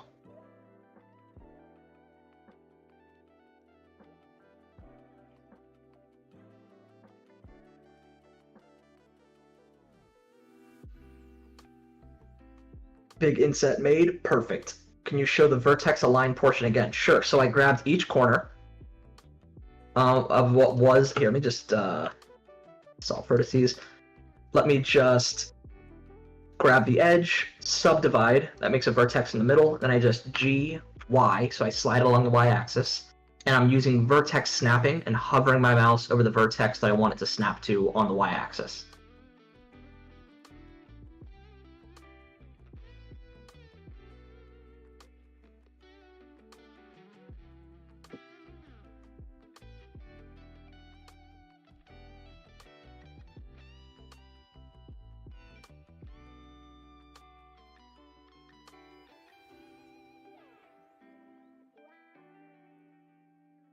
Awesome.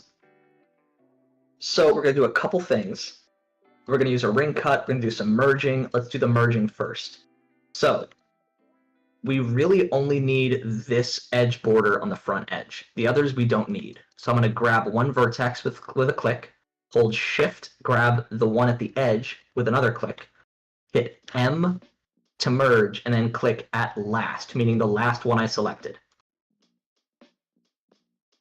When I want to do that again, I can click, Shift, click, and because I just did a merge operation, I can use Shift R to repeat last operation, and it will just merge it last. Click, click, Shift R to merge it last.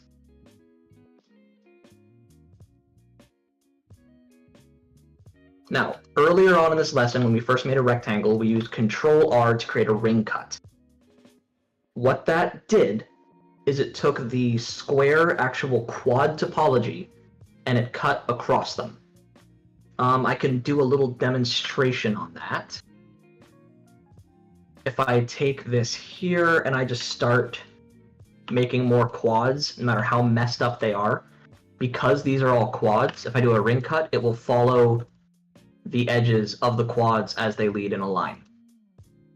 Now, it only works with quads. If you have a triangle or an n-gon, meaning a shape with more than 4 sides, n just being a variable meaning number, we don't know if it's a pentagon or a hexagon, so we just call it an n-gon, it won't do a ring cut across it. So for example, this side, now that we did those merges, has 1, 2, 3, 4, 5 vertices. So a ring cut will not go across this, which is good for our purposes, because we're going to do Control R for a ring cut on the front edge, and we want it to stop right there anyways. So that is one way that we can bisect that edge. And then we can join these vertexes in a second, because we're going to be making this into a big slant.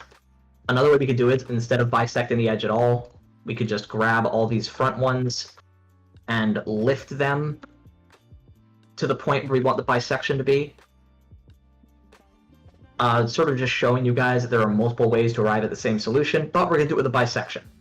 So once you have all your edges merged, we're going to do a ring cut along that front edge right at the halfway point. Remember, left click to make it actually apply to the mesh, right click to let it snap back to center. And then what we're going to do to make our job a little bit easier is we're going to grab that bottom edge that will be lifting up. Just grab the whole edge, and oh, you know what? I should explain what I'm doing. Because of the hotkeys we set up, whenever you click and then shift click another thing, it selects them both. Whenever you click and then control click another thing, it finds the shortest path between them. So I'm clicking this edge, and then I'm control clicking this edge, and it finds the shortest path between them, selecting all those edges along the way. See, that's the hardest part about teaching Blender, is remembering what things you're doing by muscle memory and that you should actually be explaining them.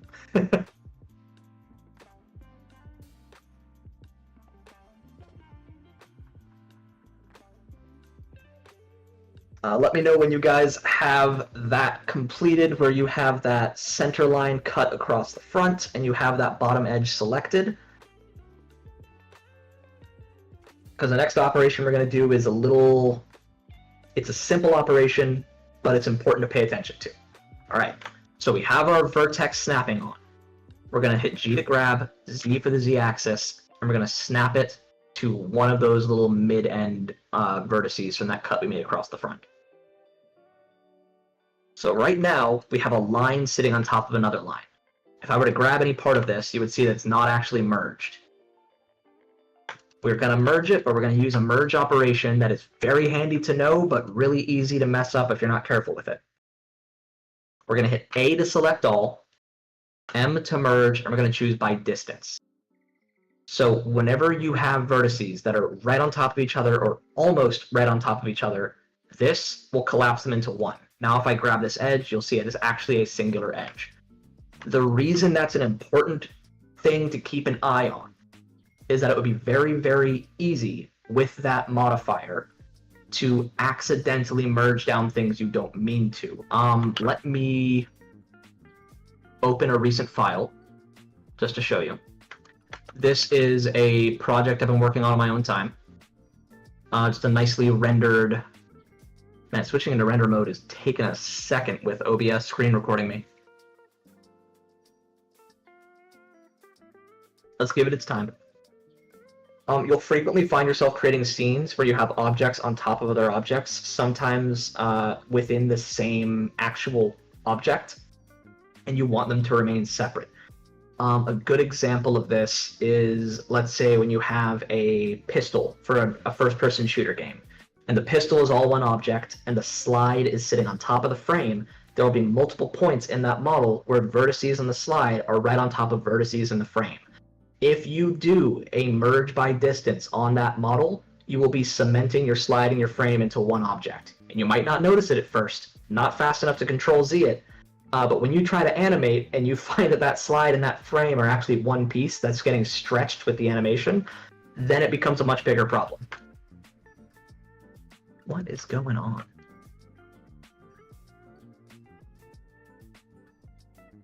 Sorry, the render is being very weird right now.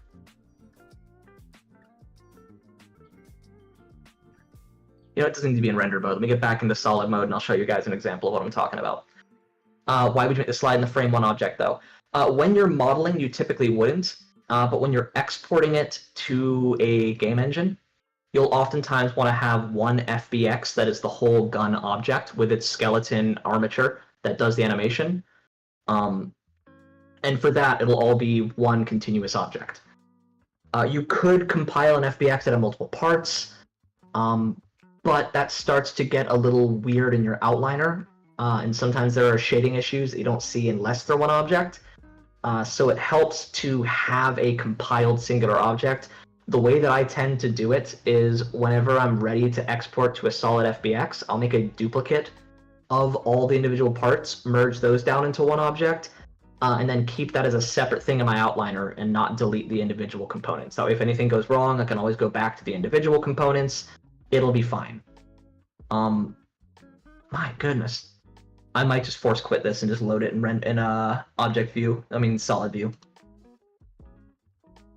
Yeah, apparently streaming and recording and doing a large multi-scene render at... Oh, nope, it figured it out. All right, so a good example of that. This shower door right here needs to be able to open and swing. It has glass on the inside of it.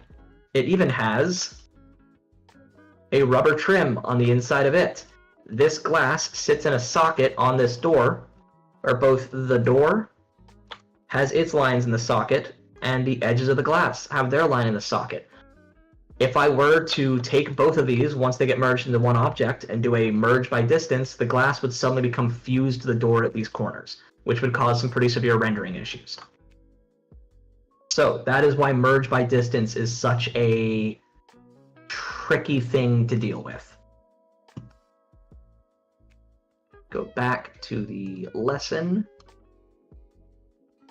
But it's extremely powerful as a tool whenever you need to clean up a bunch of duplicate ghosted edges like that.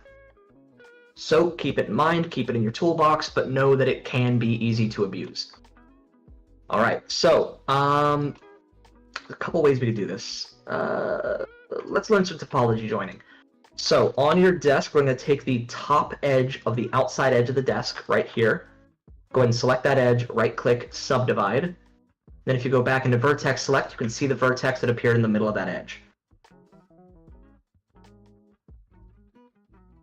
We can take that vertex, grab it on the y-axis, so G, Y, and snap it to be right above this bottom vertex we made as part of that chamfer.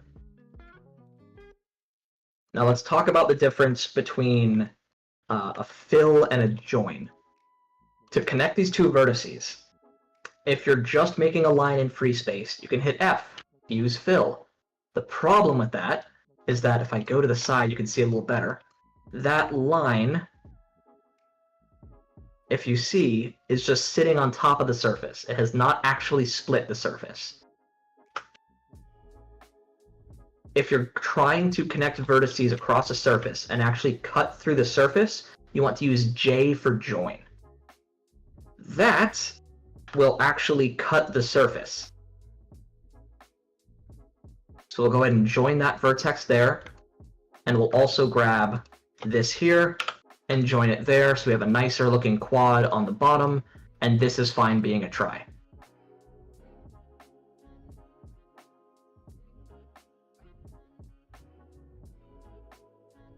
All right, let me know when we're all on the same page. If you need any, you know what? It's been about another half hour plus. Let's take another 5, bathroom break for everybody, hydrate if you gotta. Trying to keep frequent 5 minutes about every half hour. In this 5, if you need to ask any questions, if you're behind on something, want a clarification on a part of the model, just let me know.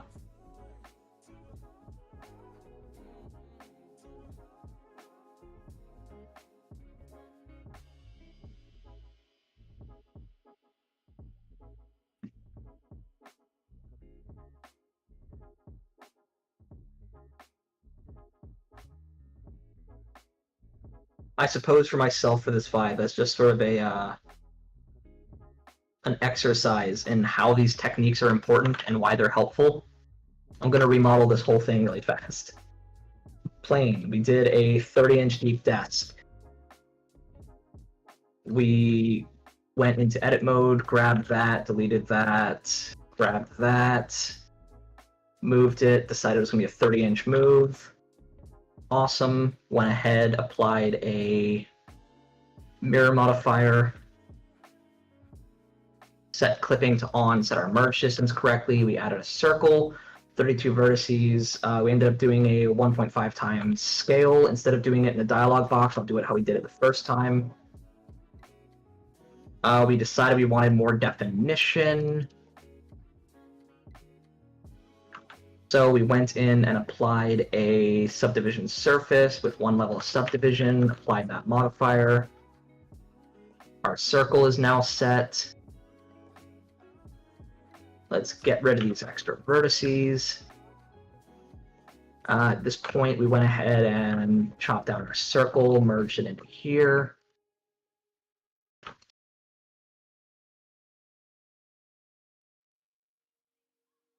Created our extra topology here. Moved it up by 10. Created our edges. Grabbed the bottom surface. Inset by 25. With boundary off. Did a merge on these. Subdivided this to get our edge here. Took this, brought it up by half.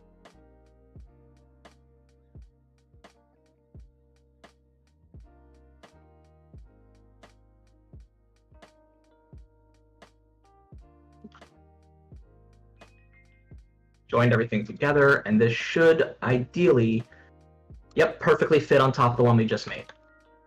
All right, so the point I'm making by showing you guys that during the break is that if you get these techniques down, the point of doing this low poly modeling style is that you can create something with workable topology, and you can do so incredibly quickly.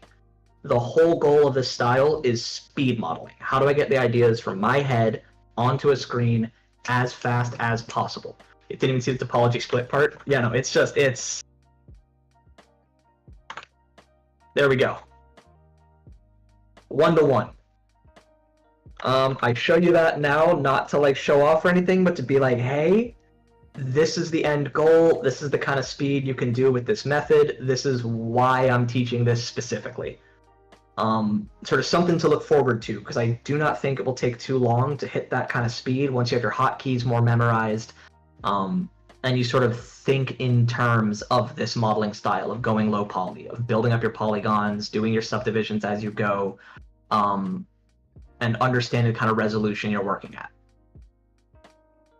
Like, for example, this arch right here, if you look carefully, you can see the straight lines it's made of. But in-game, in motion, that won't be obvious, especially not with textures on it. Even more so, if this were a narrower shape, like if this arch were the same inset depth, but it were narrower, I would likely subdivide it more because these edges would be more obvious.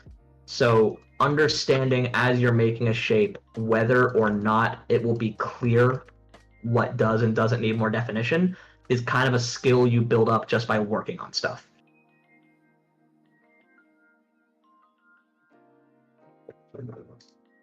Did you have a timer going for the 5 minute? I think we're like what, like a minute or two away from the end of it. I think like 2:46, 2:47 should be it. Yeah, Or sorry. I'll set it for 2 minutes. I Uh, did not set the timer. oh, no worries. I guess for you, it 12:46, 12:47. I gotta remember we're in different time zones. Yeah, but like, yeah. All right, cool. It's all good. It's all good. Timer is now set for the extra 2 minutes. Just as like a quick tap in, dude. This is like, this is cracked. I'm having a lot of fun doing this. I'm glad. I'm glad to hear it. Especially with like, I mean, the whole goal of this is speed modeling. Yeah. Just the ability to get your ideas into a workable state you can directly import into an engine. Before we're done, we're going to do sharps and a UV unwrap for this, so you guys can kind of understand how to think about that stuff. Sick. The only thing that's going to be really difficult at the end is just adding chapters to the video. Wait, say what? I said the only thing that's going to be like super difficult at the end of this is just adding chapters to the VOD. That's fair. That's fair. I would say divide it into like theory and background, and then basic modeling, and then texturing and UV unwrapping, I think, would be the easiest way to divide it down. For sure. Before I even post it, I'll just send you like the chaptered version so you could skip around just to see if it's like around the spots where you think is good.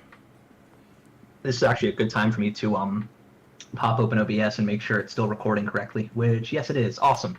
Sweet. You know how OBS likes to just crash in the background sometimes? Yeah, and with the way my house is wired, a little benefit, if something shakes just wrong, my entire computer could just turn off at any point. So, Ooh, that's dicey. yeah, it makes it really fun. Have you looked into a UPS? I've looked into burning down my house, but that's not really legal, so... That's fair, yeah. I mean, at least if you were going to do that, I wouldn't announce it on stream first. Dude, I've already talked about joking about tax evasion, and someone already said they're going to make a Demon Core hammer, so at this point, if I'm going to... Honestly, I'm waiting for that Demon Core hammer. Same! Do you know how insane that would be, dude? Imagine the sound it would make. Imagine the taste, because that radiation's sour. Just that flash of ionized blue, and it's like, oh, well, it's over for me. That's great. That'd actually be such a good weapon for an FPS. Hold on, let me write that down. That's our timer. Awesome. All right, so back at it. We have our basic setup for the desktop. Before we move on to the legs of the desk, let's go ahead and do our smoothing on this. We can worry about UVs at the end. So right now we're just going to worry about smoothing. So if we look at this inside edge, we can see that we can actually see the facets of that arch. We can see the creases between them, and we don't want that. We want it to look nice and rendered out smoothly.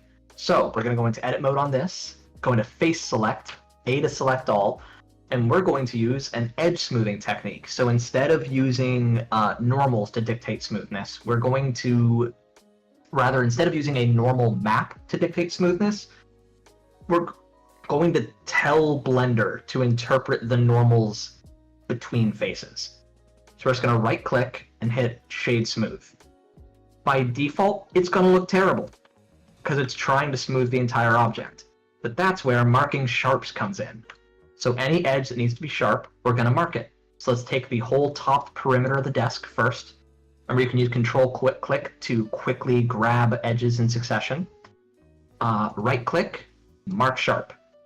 And now suddenly that whole top pane has a sharped edge that it knows to not smooth over. Let's grab the front of the narrow section, and don't forget this inside corner right here. And mark sharp. Same thing with the bottom of the chamfer. Mark sharp. Same thing with the bottom of the desk. Mark sharp. And then finally, this back corner. Now we have a still smooth and clean surface on everything, but this inside edge is being shaded by the actual software and by a game engine that takes this model as if it is one continuous smooth surface, not made of individual facets. It is a really easy way to get nice object smoothing on a lot of stuff. Whenever you do something like a cylinder, like a lamppost or a gun barrel, let me actually just show this. What you want to do before you import it anywhere is take your edges that need to be sharp, mark them sharp, take the whole thing, shade it smooth, and now this is no longer a series of facets, it is a smooth, continuous cylinder. In actuality, it is made of all these different individual panels, these different quads. But if you export this as an FBX and pull it into an engine, it will render this like a smooth curve. So sharping is a really helpful way to get definition where you want it. A good example of where you can use this method very selectively. Let me grab... Here's one of the assets for the future firearms design lesson. That is a good asset to have on hand, is just a standard pistol grip. I'm using sharping very selectively here to create this defined edge while allowing this to be smoothed over to give it that nice sloped feeling on the side of the grip. So choosing where your sharps are is kind of a key decision.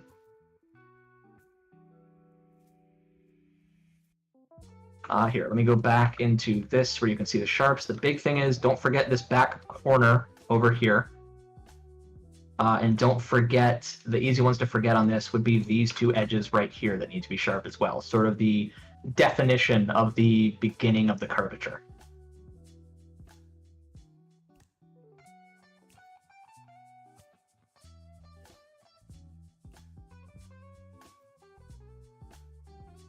All right, let me know when you guys are all done with sharpening that up.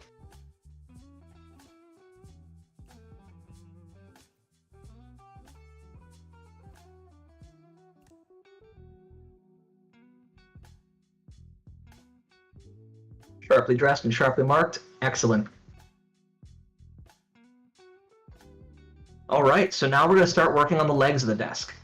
Now, the easy way to do this to get some good, like, realistic-looking desk legs is going to be by basing it off of the shapes of this geometry. But before we do, like we said, model to scale. So I'm just going to, right in front of everybody, go ahead and pull up a tab here, and I'm just going to Google standard desk height. This is the kind of stuff you should be doing while modeling.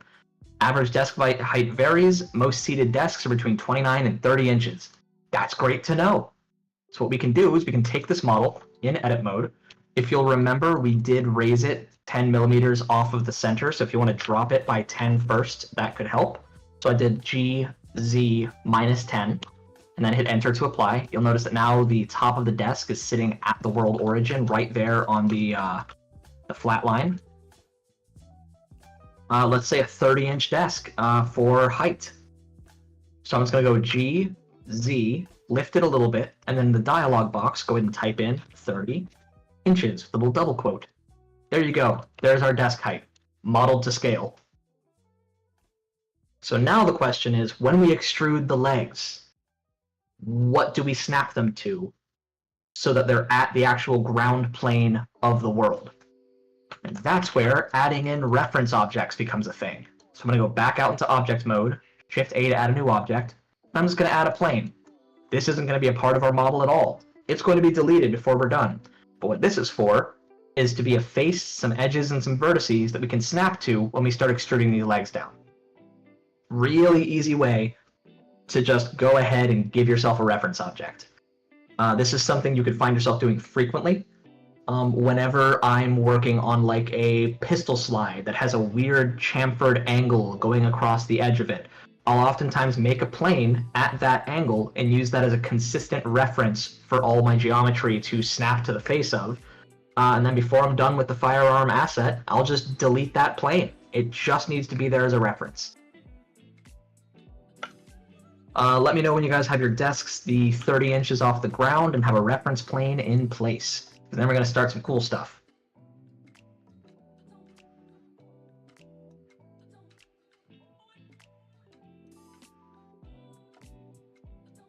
Also, I'm noticing we are a little bit over, we're actually a good bit over time, I believe. Are we down to continue right now? Like, are we good? Yeah, I mean... The tech string portion? At least we said we were going to 1, and we talked about going a little bit over.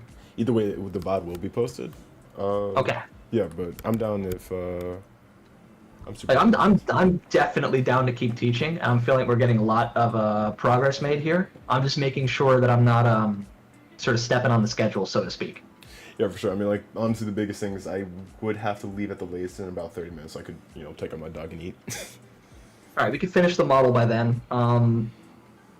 Might not be able to get to the texturing today, but at least on speed modeling, we can get a lot of info out. Yeah. Let's see what we can get done. Let's move kind of quick. All right, so we got the ground plane good to go. So what we're going to do is we're going to go into our desk object. We're going to grab the whole bottom plane, not including the chamfer. Do Shift-D to duplicate. Right-click to let it sit in place.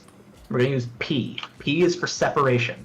What it's going to allow us to do is hit separate by our selection, which is what we still have selected, the part we just duplicated.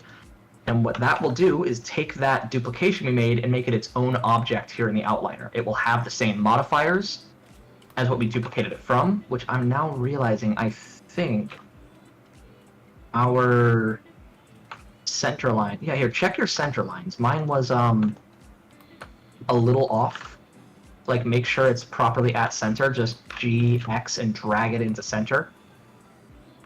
I think at some point during our inset, it got put a little bit off of the center.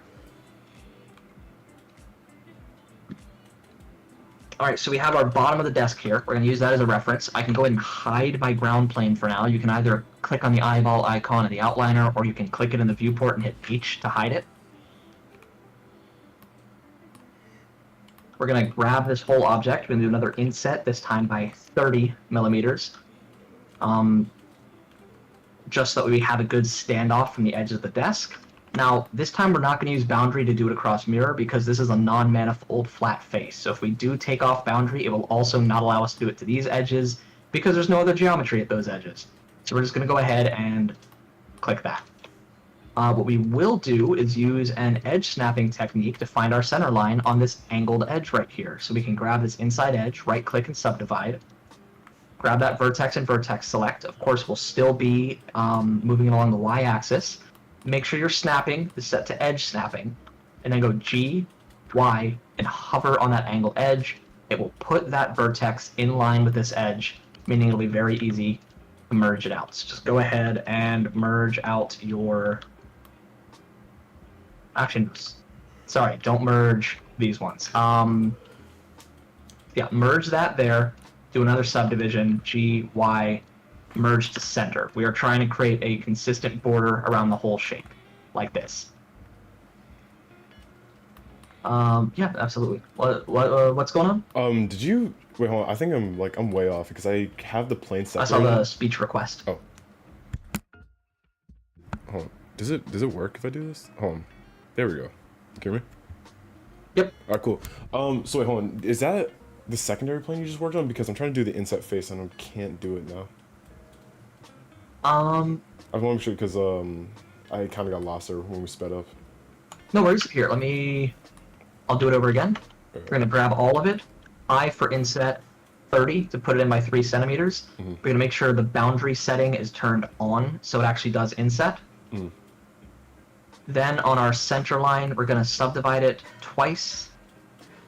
And using G, Y to grab on the Y-axis, we can use our edge snapping to align it with that inset edge so that we can essentially just remove that center line and have a consistent border going around the outside of the desk. Okay, and that's all on the duplicated face we have then. Yes, which should be a separate object at this point. Yeah. Okay. Let me just make sure I got that right. Put it over. Whoa. Here, just in the interest of time, I will just make sure I can catch up on the VOD too, so I don't. So we stay within the 1:30, so you can finish up. But I'm following along. Thanks. No worries. We're gonna grab this new inside section. We're gonna inset again, this time by 20 millimeters, so 2 centimeters. Exact same thing. We're going to subdivide twice on the center line. We're going to let's use an edge slide this time. Instead of doing G, Y, if you ever want to move a vertex along an edge, you can double tap G and it will edge slide it just along that edge you're working on. Another little helpful short feature. And merge it down. So the big thing we're looking for here is to have this shape. This 20 millimeter wide inset that's 30 millimeters away from the edge. That's going to be the supporting bar for our desk. It's also going to be what our legs are built off of.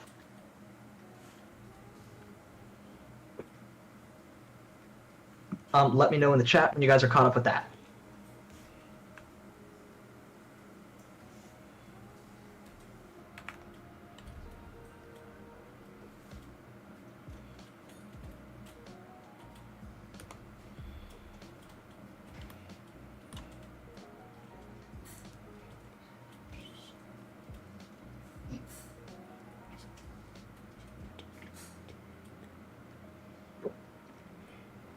Awesome. Maha's got it. Zach, let me know when you're good to continue. If you do have problems, like if a step was odd for you and you just want to review it in the VOD, I can really quickly throw the save file for where I'm at right now into the chat, and that way you can just catch up to what I got going on here. Matter of fact, let me just go ahead and do that to make sure we're all on the same page.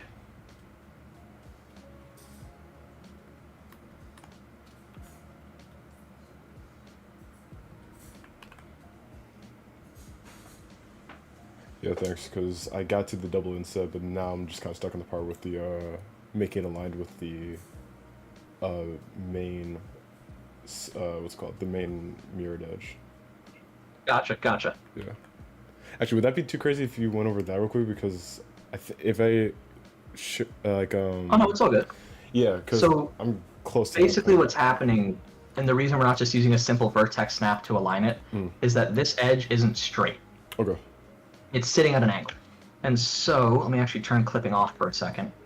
So if I were to take a vertex and I wanted to align with it, if I vertex snap it, it will just, along the y-axis, put it completely straight with this. But that's not, as you can see on the mirror, in line with that angle. Yeah.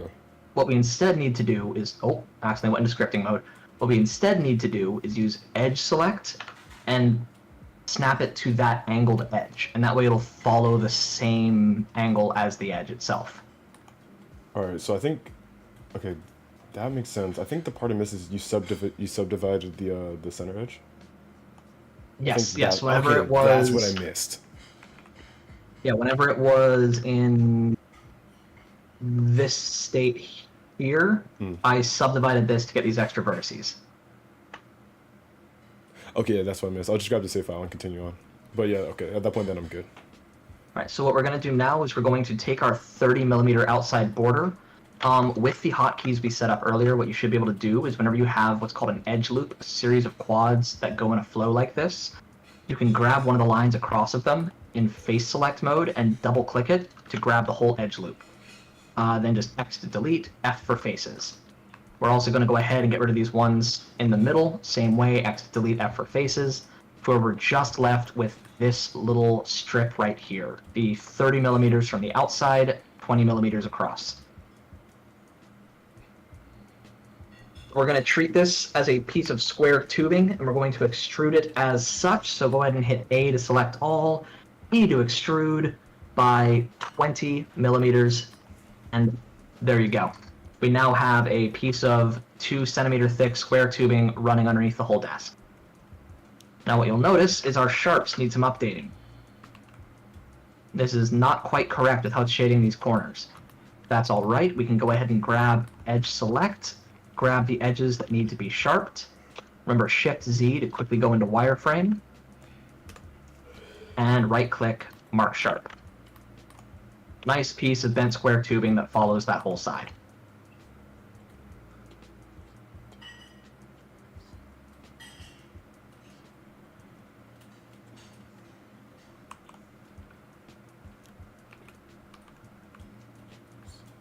Let me know when you guys are caught up with that and have this extrusion tube underneath the desk here. Keep in mind it is still mirrored mode, so we really only have half of it.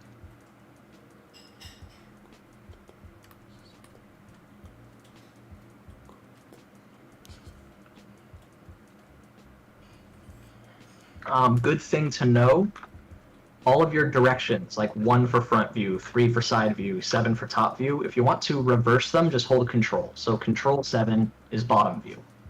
Control 1 is back view. Control 3 is the other side view.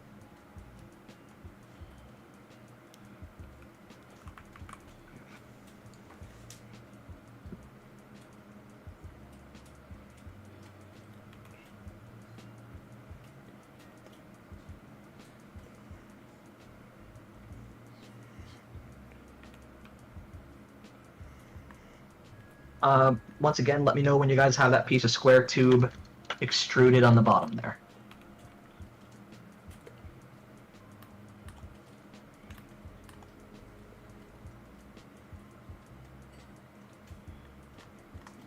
Pretty square for a tube? Hey, square tubing is absolutely a thing. I did my time. I worked construction. I used to be welding certified too. At this point, we're going to go ahead and prep for the legs to be on there. Now, the legs are going to share these corners. They're going to be a square coming off the edge here, which means we need more vertices to be able to get that square defined. We could do it by subdividing this and moving it over like such, but I think the faster way to do this is going to be to use ring cuts. So we're going to do Control-R to make a ring cut, which is going to average the distance between all of them. So it's at a slant right now, which we don't want. We want it to be even across the x-axis. So we're going to hit Scale, S to scale, press X to constrain your scale to the x-axis, and then hit 0 to make it completely even on that axis. We can then G to grab X for the x-axis and line it up at that corner. You're just going to want to do that for the front and back corner. For SX0 to make it 0 scale on the x-axis. Align it with the corners. Do it for the middle as well. Except this will be SY because we are scaling it on the y-axis.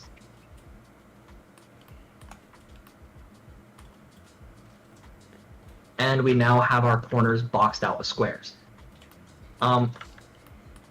If you're paying attention, you'll know that we have overlapping edges here where they are not actually joined in. So this is where we're going to use that dangerous but helpful tool again, where we hit A to select all, M to merge, and hit by distance. Now, because we had non-sharp edges on those ring cuts, merging onto a sharp edge, it always favors unsharping. So when you merge a sharp into an unsharp together, it will unsharp the edge. So you have to go back in, select these merged edges, and sharp them. Technically, if you want to do it in fewer clicks, you could use face select to grab this whole face and sharp it. But for right now, just grab the edges, mark sharp. You now should have defined squares at each of the corners. Is that looking good to everybody present?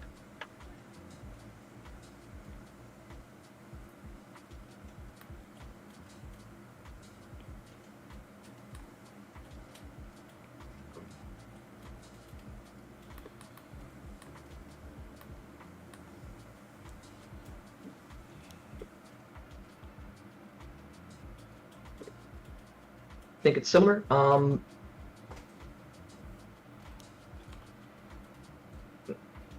If something is off, what do you think is off?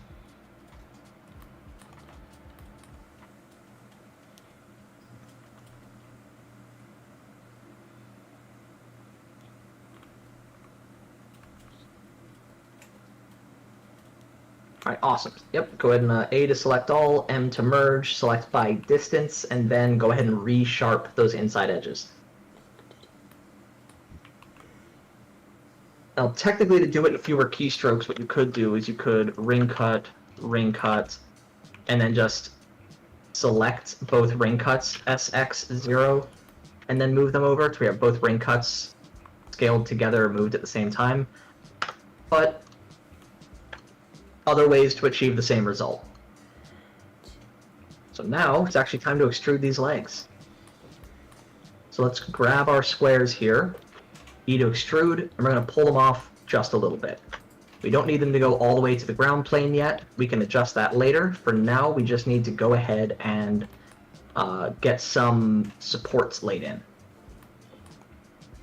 Once you have them extruded, go ahead and make sure those bottom faces are selected. Hit X and an F to delete faces. We're going to leave them open for now to then later sort of add the feet to the desk. Once you have some legs extruded, let me know.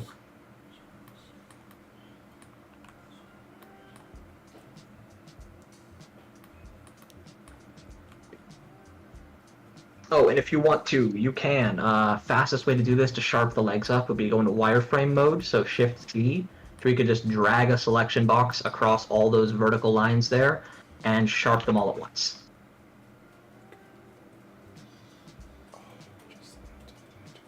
Of course, this does also require going back down, selecting these edges that should be sharp, and sharpening them.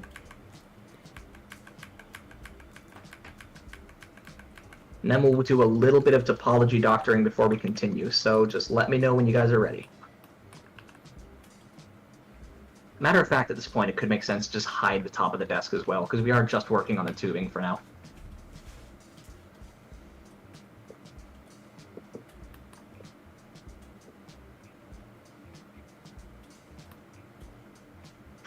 Don't want to be too fast for Zach. No worries. We got about 20 minutes left until he said he has to head out. So I figure we're just gonna try to get done with the modeling portion, which shouldn't be too bad.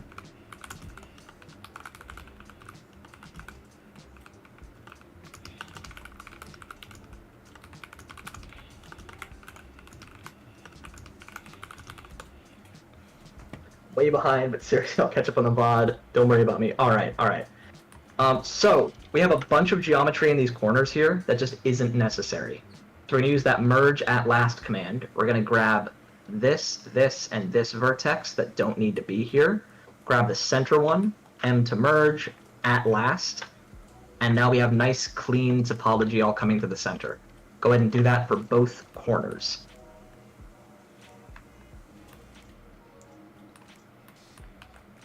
At this point, we really have the minimum number of vertices required to define this shape. Which will also work just as well for the UV unwrap.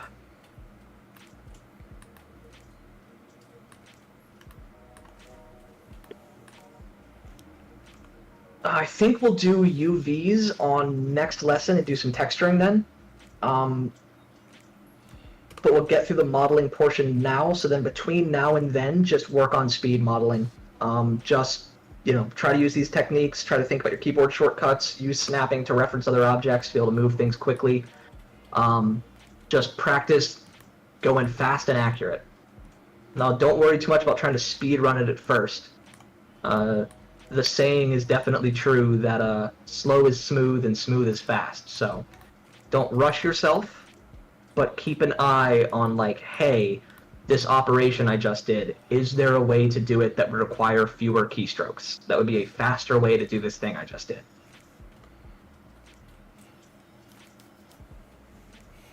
Maha, let me know when you're caught up with merging these vertices down. Merged up, gotcha. So now we're going to use some ring cuts to create some supports for the desk. So I'm going to Control R around the leg here, click to apply it, and to make it straight instead of doing the whole scale Z0, before I apply it, I'm going to drag it all the way to the bottom and left click once there. Now it is still there, it's sitting at the bottom, and I don't want to click off of it because I don't want to deselect it. Because before I do, I'm going to go G to grab, Z for Z-axis, 30 to move it up by 3 centimeters.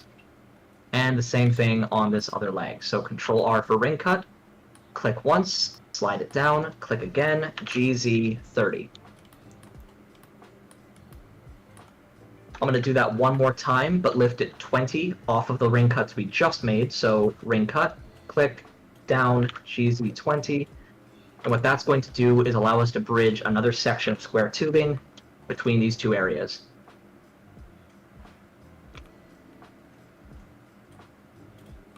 Let me know when you have your ring cuts in place. The bottom ring cut should be 30 millimeters from the bottom of the desk. The second ring cut should be 20 millimeters up from that one.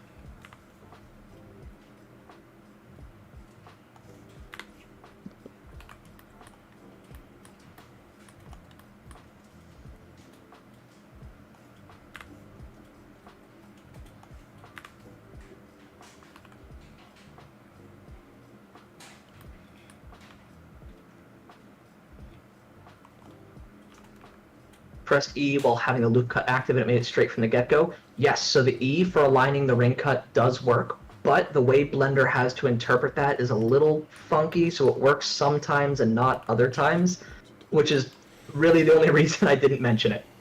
I want to make sure the information that I give during the lesson is universally applicable. But yes, pressing E while having your loop cut active does straighten it most times.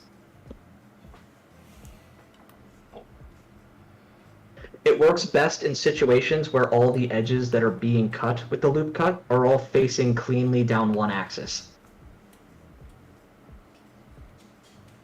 All right, you got all your loop cuts in place? Your ring cuts, I mean?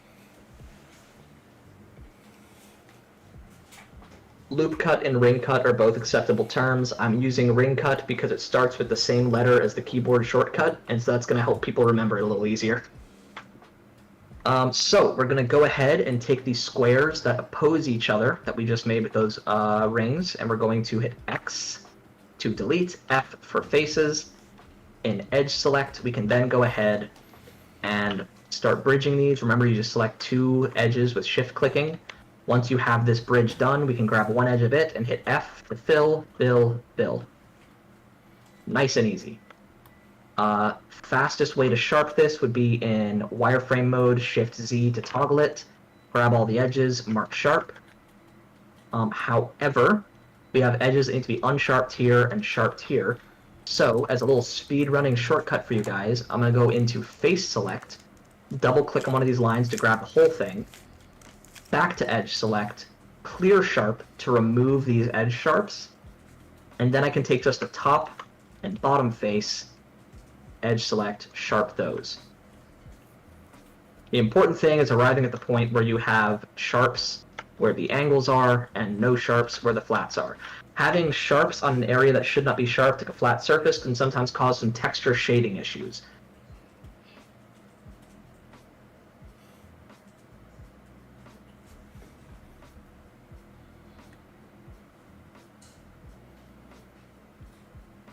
So once we have that cross-beam support in, we're going to go on the back leg, so on the leg that's underneath the 2 straight sides.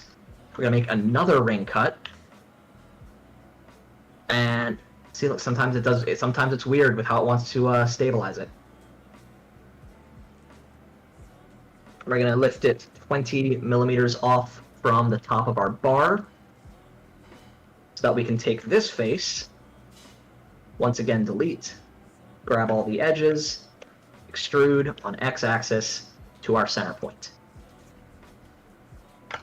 And once again, get your sharps sorted in whichever way makes the most sense to you, so that we have our 2 supporting bars on the bottom of the desk.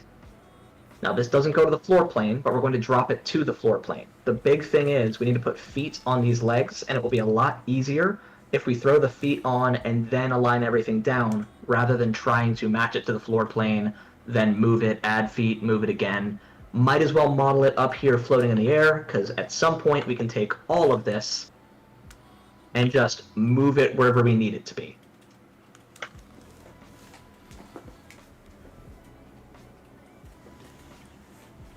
All right, Maha, let me know when you have both of these bars in place.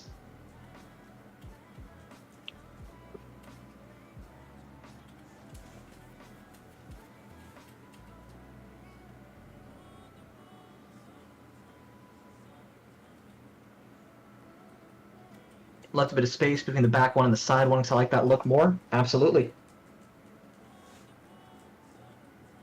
As long as the actual height of it is still that 20 millimeters, so it's a nice piece of square tube, then hey, if you want space, you got space. So now we're going to worry about feet. Before we add in the feet, we're going to turn off clipping. I'm going to show you what happens if we don't turn off clipping. I'm going to do round feet for this, like adjustable height desk feet. If I were to just add a circle in, and then without changing clipping, try to move it away from center, it will snap it to center as I pull it past. We want to make sure we turn clipping off so that we can move it away. But before you add your circle in, let's go ahead and Shift A, circle, and in this dialog box, we know it's 20 millimeter square tubing, so we're going to change the radius to be 10. So that way the diameter of our feet will be the same as the width of our tubing.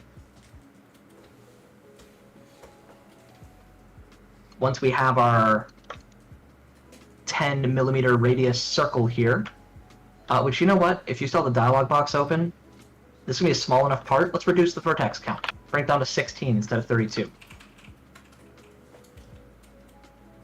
We can now worry about aligning it.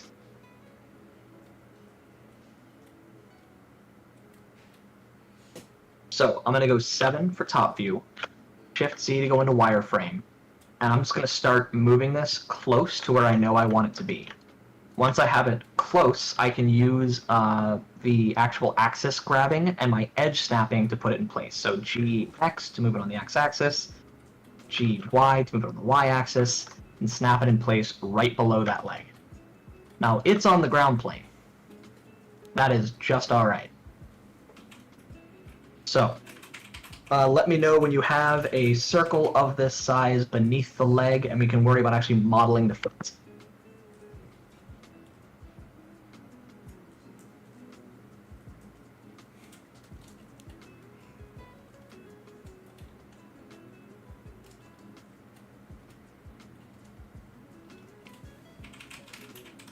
Circle is made. Is it in position and everything?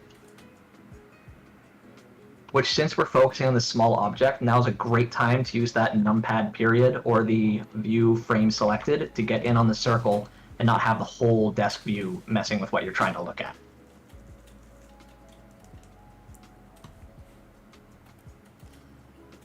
Quick time check, Evander. We got about 10 minutes left in the stream. Oh yeah, this should be a real fast wrap up at this point. All right, Once we do the feet, we'll just drag the legs down. We'll be good to go. All right, cool. It is in center. So we're going to make sure we have edge select turned on or vertex select. Just make sure you are not in face select mode, or else these next operations won't work. Grab the whole perimeter of this circle. Hit F to put a face in the middle of it. We're going to hit I to inset. Do so by, let's do 2 millimeters. We are then going to grab the edges again, G, Z, to lift them on the Z-axis by 1 millimeter. And that makes the bottom sort of cup of the foot that touches the floor. Keep in mind, desk feet are almost never perfectly flat on the bottom. They have a bit of this arc curvature to them for uneven surfaces. Helps to know how things are made, to be able to model them accurately. Before we do much more, we are going to use a grid fill. This plane right here is a big n-gon. It's just a whole bunch of vertices on one polygon. You don't want that. You also don't want to have the situation where it all comes down into a giant spider of edges coming off of one vertex. Better way to do it is to make a grid. Good news is, when it comes to circles, Blender has a really fast hotkey for that. So instead of fill, we're going to hit Control F to get us some more face options. And we're going to do grid fill. If you want to make it aligned with the axes, you can. But the important thing is, this makes it a bunch of nice, even quads instead of being some sort of horrible star shape or giant n-gon. From there, we can start modeling the rest of the foot. Let me know when you're caught up with that. Oh, you know what? This is also a good time, because this is new geometry, to make sure you go into Face Select, get all of it, right-click Shade Smooth, and then go ahead and do some sharps. Like so. So that it looks like a nice smooth edge.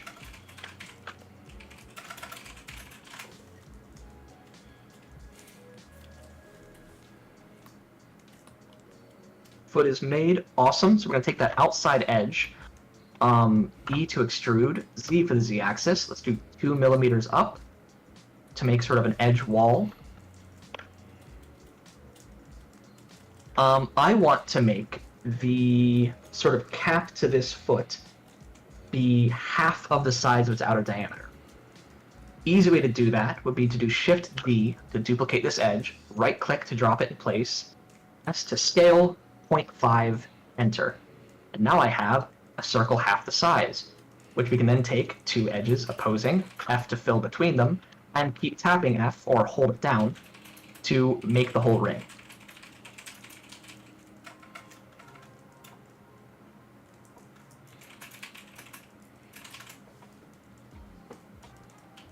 From there, I can take this inside circle.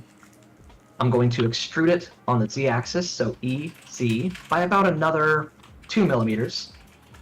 F to give it a face that I can inset on, inset it just a little bit, extrude it up a lot more, because this will be going inside of the leg of the desk. And on this edge here, create another grid fill. We now have a desk foot.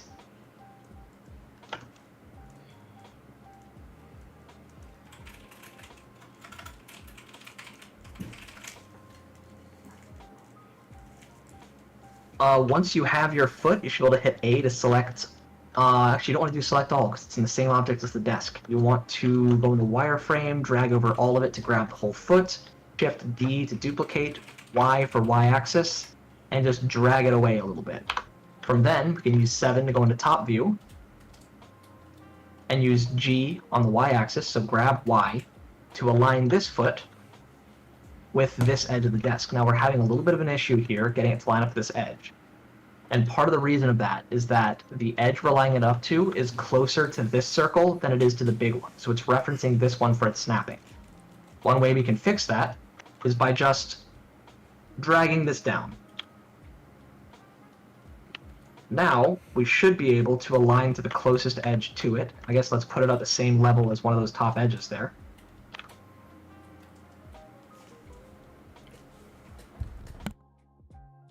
Now it is really being finicky. Let's try it from a side view. There. Nice and even.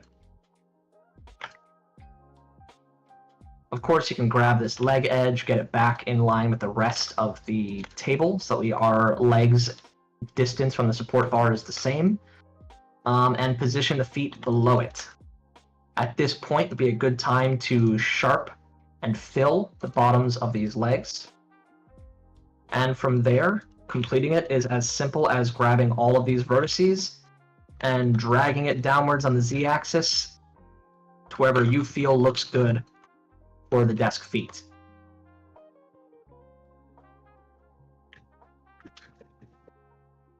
If you want some extra credit, you can go ahead and add a secondary support bar on the back sides. I think it would look pretty good. I'm going to set mine like 50 millimeters down from the top. Remembering it's square tubing, 20 millimeters down from that on the square.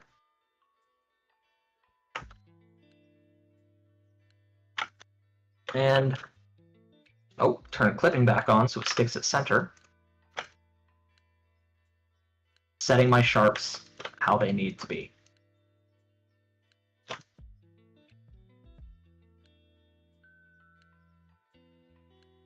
And here we have a nice low poly desk with good topology already laid in place, a chamfered edge, and it's modeled to scale so that any other furniture that you have in your scene that would also need to be at scale would fit nicely with it.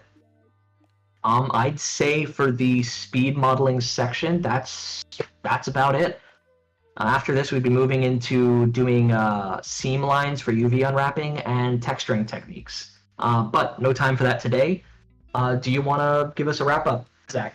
Yeah, so here, let me just switch this over to the correct view. Oh, I don't even have OBS open. Save my project before I do all that. And okay, so you are on stream. What's up? I get my audio synced. Oh yeah. Do that. Okay, cool. So yeah, a huge thanks to Evander for this course, dude. This was like jam packed. I knew you prepped this in advance, but good God, this is really good. Looking forward to getting the actual video from you later on today so I could set that up, post it just in case the VOD decides to crap itself when I export it, and also catch up because my table is like maybe 30% finished now when I got lost. But yeah, no, this was fantastic. Special thanks to everyone that joined today too. This is the first time we've ever done something like this. I feel like it went pretty well. Evander, you're a phenomenal teacher. Really seriously appreciate this, man. This was a lot of fun. But yeah, if you have any, do you have any closing words before we sign up for today?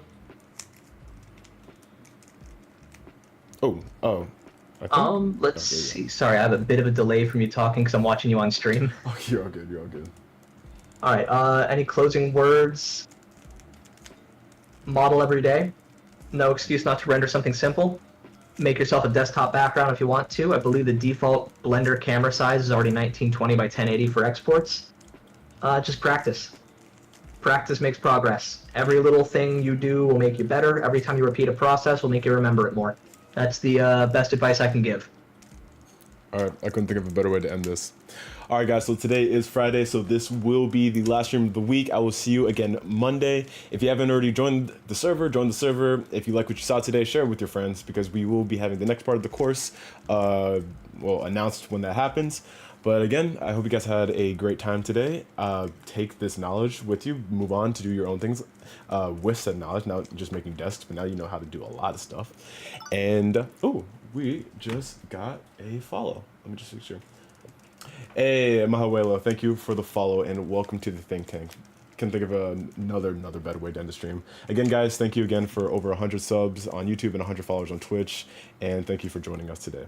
Take it easy. See y'all in the next one. Peace.